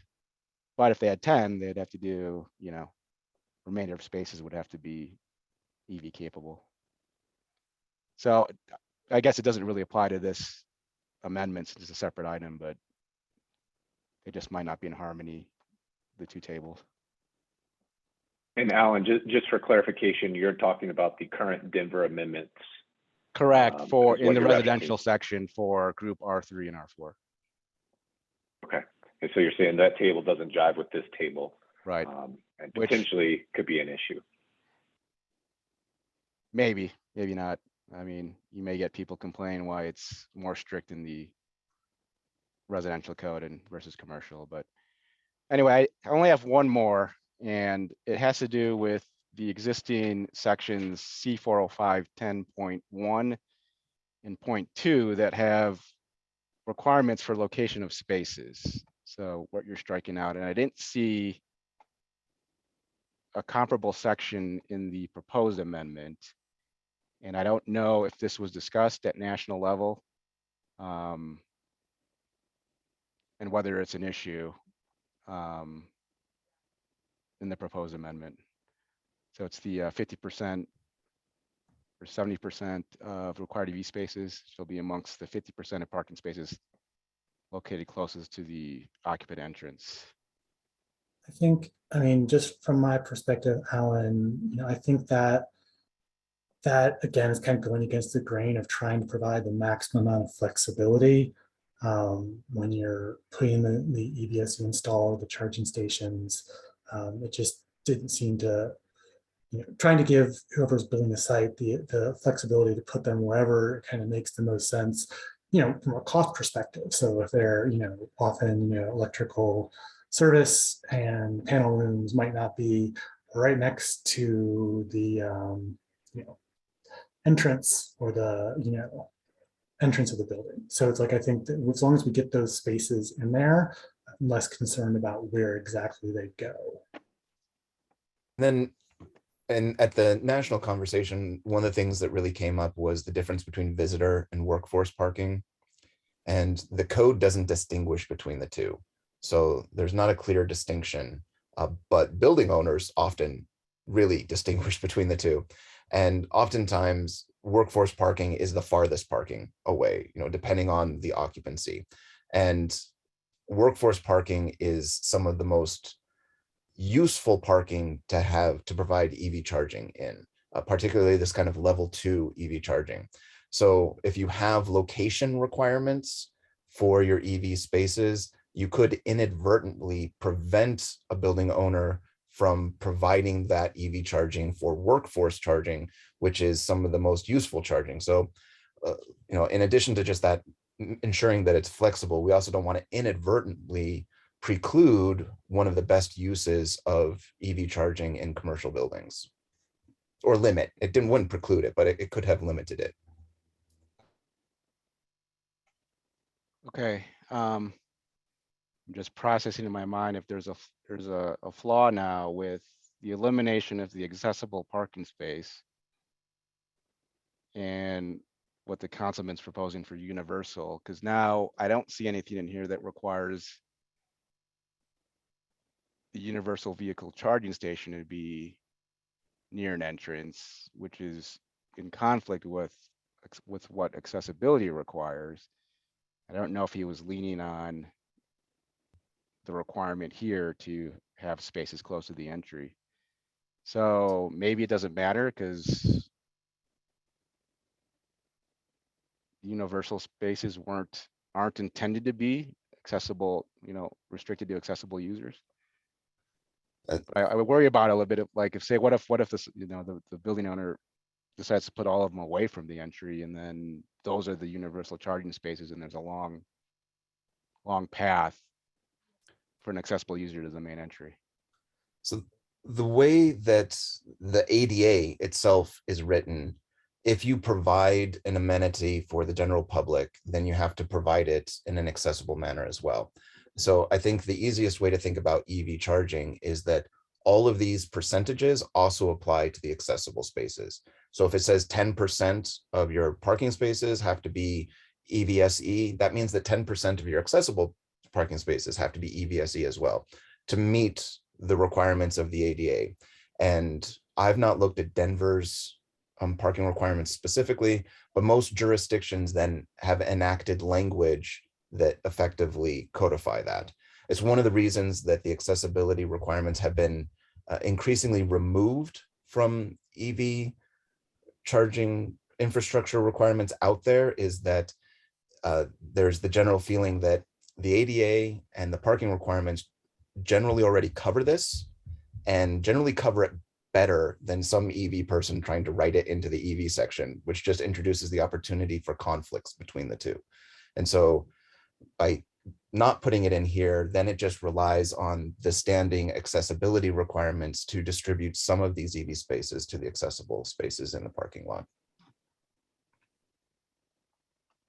Okay, I'm gonna think about it a little bit and put my hand down. All right, next question comes from Eric. Thank you. Yeah, I was simply going to respond in addition to Sean regarding the accessible spaces. We've got the reference to 1107 at the bottom of the amendment proposal, and the I'll call it the general scope of accessibility provisions is not going to allow the scenario where a design team or developer attempts to locate the accessible spaces far away from, the accessible entrance of the building, even if that's where all the other EV charging spaces are. There's going to be an accessibility requirement that is more restrictive, and therefore those will have to be located in proximity to the accessible entrances. So again, just supporting Sean's summary in terms of it being covered in chapter 11. And I do agree with maintaining it there. I think the only outstanding question, Alan, is whether or not there's any potential conflict with Councilman Hines' proposal or approved language in the IBC. Thank you. Okay, thank you. We are still on the question part of this. So are there any other questions? I'll ask for a second time. And I'll ask one other time, third and final call for any questions. Okay, seeing none, we will go back to the general public. For anybody that wants to have a rebuttal and support, please raise your hand. Anybody from the general public that wants to speak or have a rebuttal and support, please raise your hand. Third and final call, anybody that wants to have a rebuttal and support, please raise your hand. Seeing none, and that we had nobody speak up in opposition, we go back to the committee. Committee, this is your time for a motion, whether you want to make a motion to modify, a motion to vote, anything of that nature. If you still aren't comfortable, you can have further discussion as well, but please raise your hand if you want to do any of that.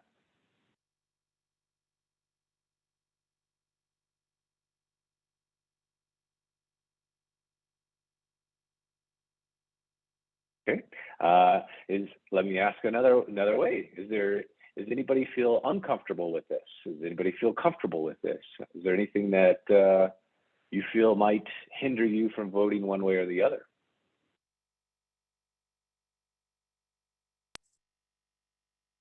Elizabeth. Yeah, I'll pipe up. I'm still honestly kind of digesting this, and I'm not an electrical engineer here. But at least on the multifamily side, removing that remainder or maybe easing that remainder requirement is a big deal. That's I think definitely the right way to go. When we first implemented this 3 years ago, and that was, instead of being 40%, it was the remainder of spaces. We didn't realize that the unintended consequence there is that we use basically all the physical electric capacity that projects were able to squeeze out. And it honestly, it hindered buildings from doing more electrification just because they had to devote so much space to that other 40%. So I think this feels like there's been some good common sense in here, and I'm happy to see some of these changes. Thanks for that feedback to the group. I think that's helpful. Anybody else want to chime in, things that they like, don't like, or if you want to make a modification or you want to vote on this?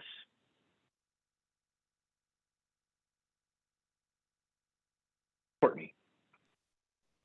Thanks, Kevin. I would like to ask Alan if he wants to see changes within the language of the proposal.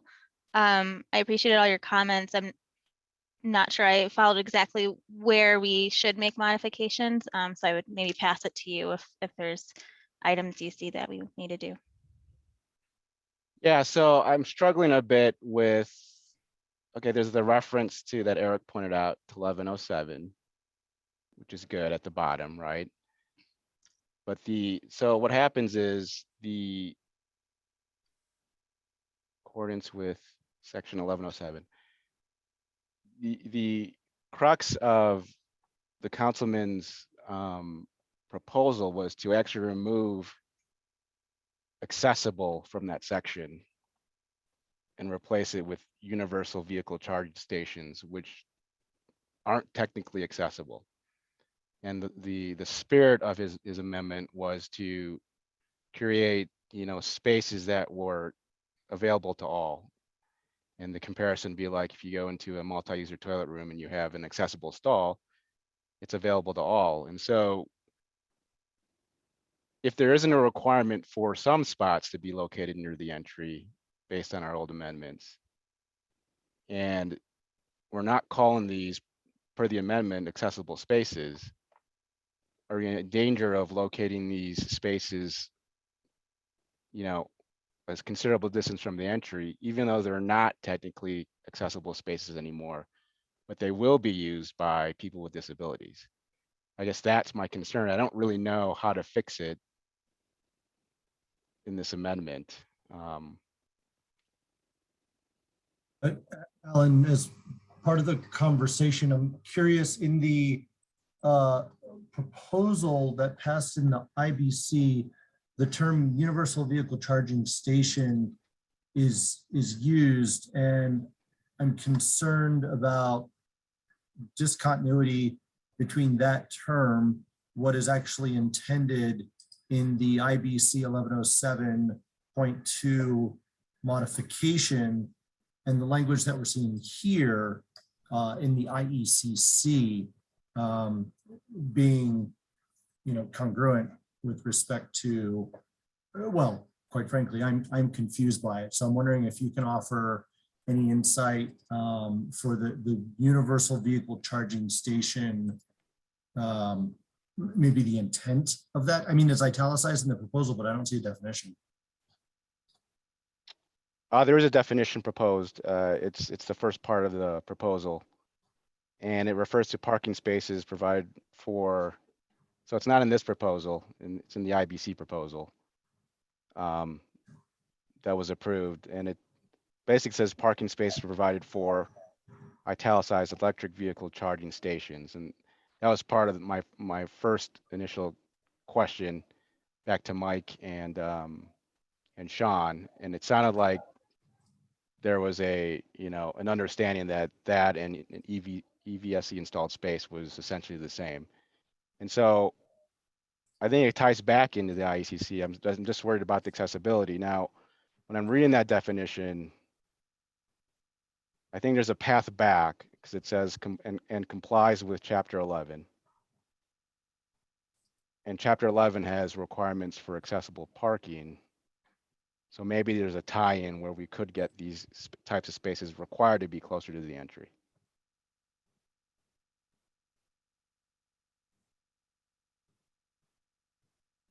Would it be possible to put the IBC proposal up on the screen so that we can see, so everyone can see what it looks like? Yeah. Sure. I do. Alan, do you have that pulled up on your screen right now? I do. Okay, I'm going to stop sharing, and if you don't mind throwing that up there. Sure.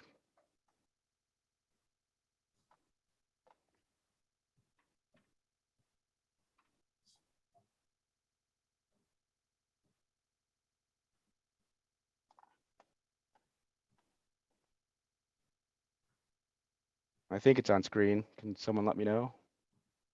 It is. Okay. It is, yes. So this is Councilman Hines' proposal with the definition of a universal vehicle charging station. And it refers back to that definition I was talking about, that it's in the IBC, but not in the IECC. And I think we're comfortable saying that this is basically the equivalent of EVSE installed. Or, as for that matter, capable or ready, I think. Maybe not. We have to figure that out. It's probably the intent is to mean installed. And then there's we strike accessible vehicle spaces in favor of this definition.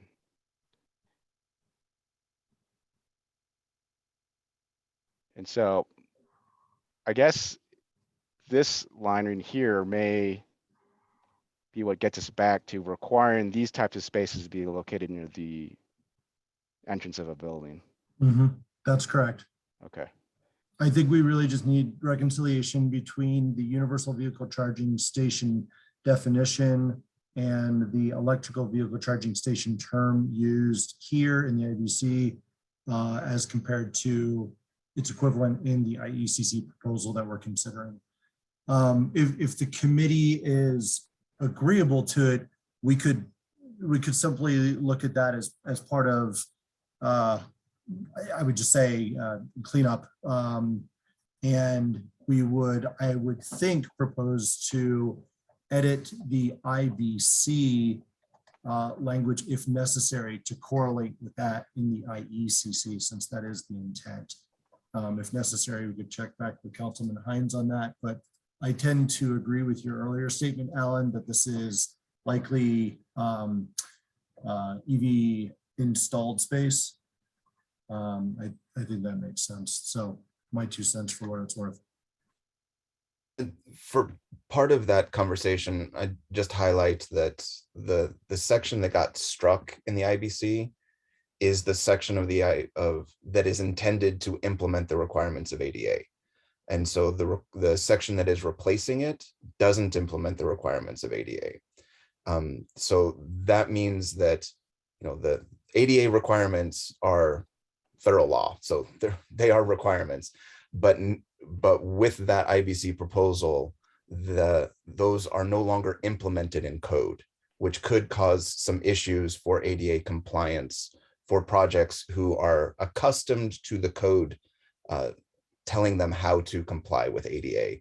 Because regardless of what the IBC says, ADA does still require a certain number of those spaces to be of your EV charging spaces, however you define them, to be accessible spaces. Absolutely right, Sean. And for a little clarity, just from the regulatory perspective, as far as the city of Denver is concerned, for privately developed and funded projects, we do not enforce federal ADA. We're basing our reviews on building code, on the NC A117.1 accessibility standard, on IECC language, not the federal regulation. Now, that being said, as Sean noted, that does not relieve a designer or developer from compliance with federal law. However, I will note that within our current amendments and going forward, we have what I'll simply call disclaimer language that states that from a code compliance perspective, again, for privately funded projects, we do not review to ADA. So I have a little bit of relief if it's not directly referenced. But I think that Sean makes a good point for designers looking for that pointer.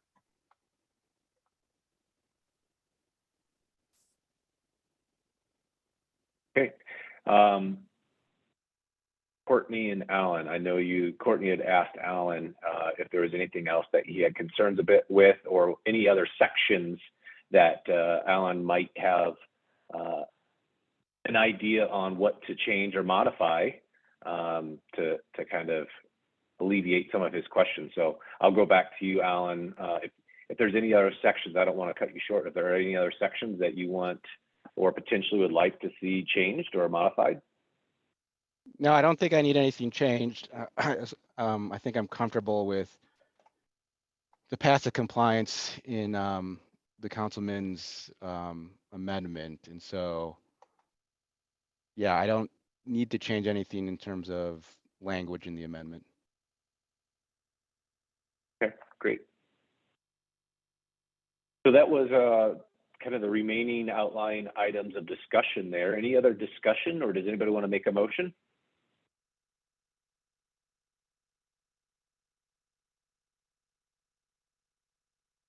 Sounds like there is a little bit of a concern with shoring up the IBC language with this IECC language. That could be a potential motion.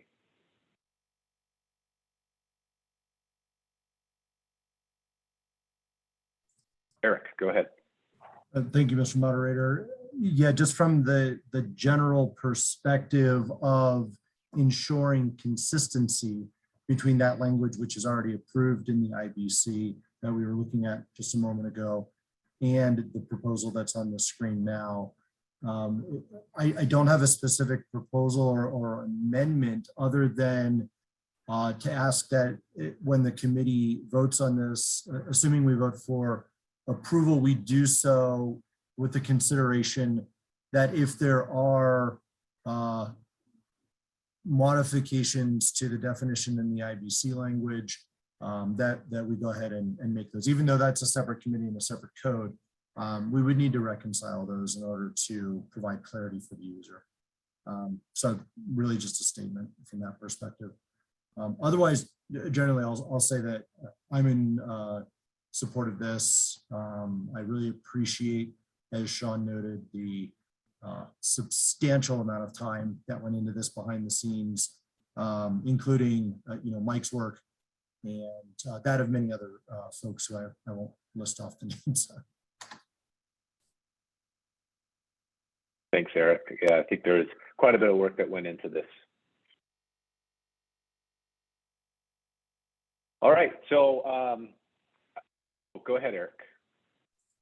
I will make a motion to approve as written.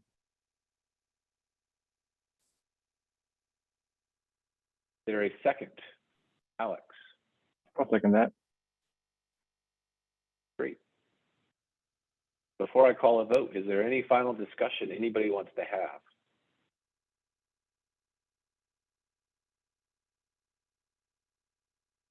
Okay, so one more thing before I call a vote. Eric, since you made the motion to approve as written, do you want to add anything to your motion that says that you would want the intent to reconcile with the IBC? Yes, formally to make it part of the motion.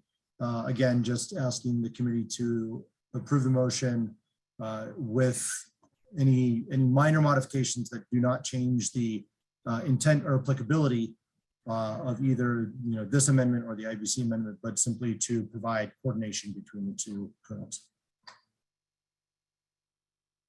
Okay, and Alex, are you okay with that since you seconded? Yes. Okay, cool. All right, so I'll call a vote. All those in favor of approving this proposal as written, please raise your hand.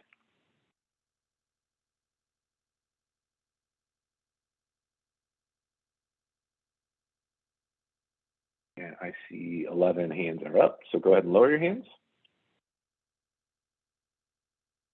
All hands are down. All those opposed, please raise your hand. None. All those abstaining, please raise your hand.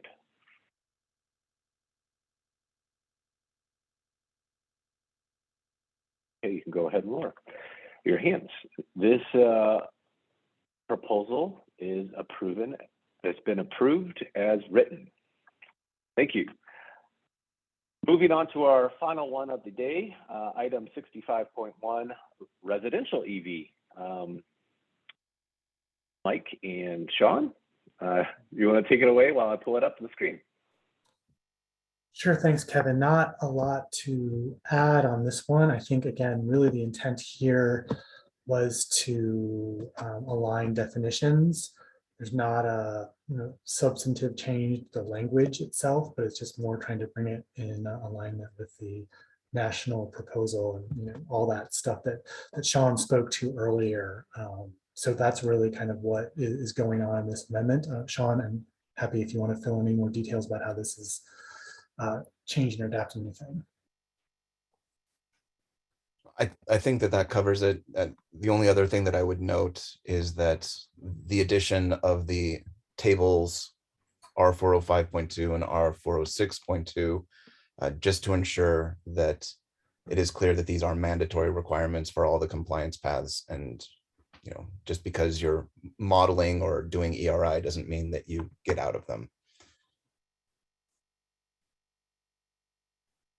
Okay, so thank you both for the introduction or summary of this proposal. We will go to the general public. Anybody from the general public that wants to speak in support of this proposal, please raise your hand. Anybody from the general public that wants to speak in support, please raise your hand. Third and final call, anybody from the general public that wants to speak in support? Seeing none, I'll go to opposition. Anybody from the general public that wants to speak in opposition of this proposal, please raise your hand. Anybody that wants to speak in opposition? Third and final call, anybody from the general public that wants to speak in opposition, please raise your hand. Seeing none, I'll go to the committee for questions. Anybody from the committee have questions on this proposal?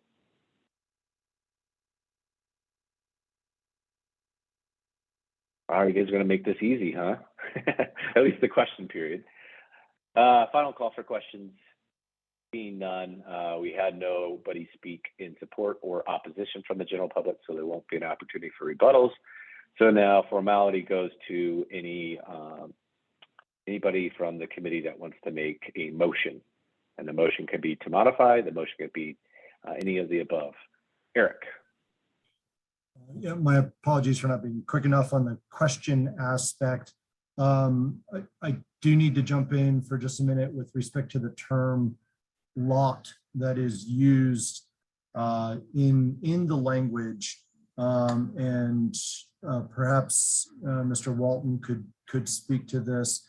In Denver, we have zone lots and we have parcels, which are also considered lots from a code perspective, and the criteria could be substantially different depending on whether or not we're talking about a zone lot or simply a parcel. Perhaps it's just a matter of understanding our historic approach to this, and then if necessary, maybe clarifying it here. So that's an open question. Yeah, I would say zone lots distinctly different from parcels. Zone lots can have multiple parcels within them. But that's a zoning term, so I'm not sure that we would have to be concerned with zone lots as far as IECC goes. So for the fact that we're not using the term zone lot and we're just using purely the term lot, the enforcement is for the parcel. Correct. Thank you, Mike. Okay. Any other questions or discussion?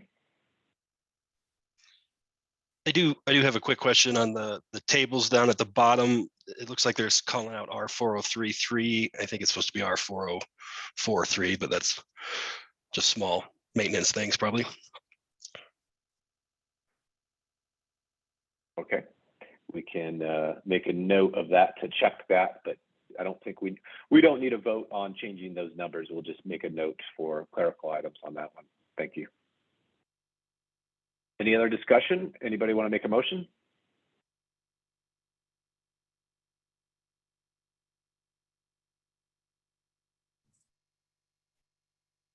Eric, go ahead. Mr. Moderator, I move to approve as written with necessary clarification for the reference to the section as needed. Okay, thank you. Is there a second? Alan? I'll second. Okay, great. Any other discussion?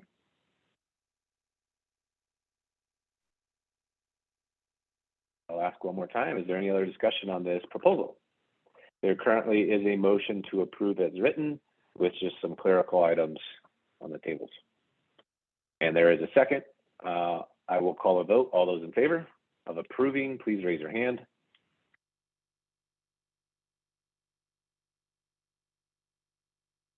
I see 12 hands. Go ahead and lower your hands. My hands are down. All those opposed, please raise your hand. 0. And all those abstaining, please raise your hand. I see 2. Okay, With that being said, you can go lower your hands. This one passes as written. Well, it is 4:18 and we have successfully made it through our agenda. Congratulations. That is a task that this group is not done very often. So thanks for you all and all the subcommittees and everything that put the time into this and reading and doing your homework before coming to this hearing. That really helped quite a bit. So with that being said, as usual, I'll stay online for good, bad, and different conversations. But we'll see you all next time on the 7th of July. Just a reminder, there is a holiday that Monday. So if you're going to be taking time off, please appoint someone to be in your place so that we can have quorum. Just think ahead of time. Courtney, I see your hands up. Any closing comments? Just real quick, you might have all seen an email from Eric about the last hearing date change. It went from the July 28th to the 26th. So just want to make sure that's on your calendars. If you have any problems getting on your calendars, you can reach out to myself or Erica. Thanks. Thank you. No other hands are up. I'll stop the recording and you guys are free to go. Thank you. Enjoy the rest of your day. Thank you, everyone. Thank you.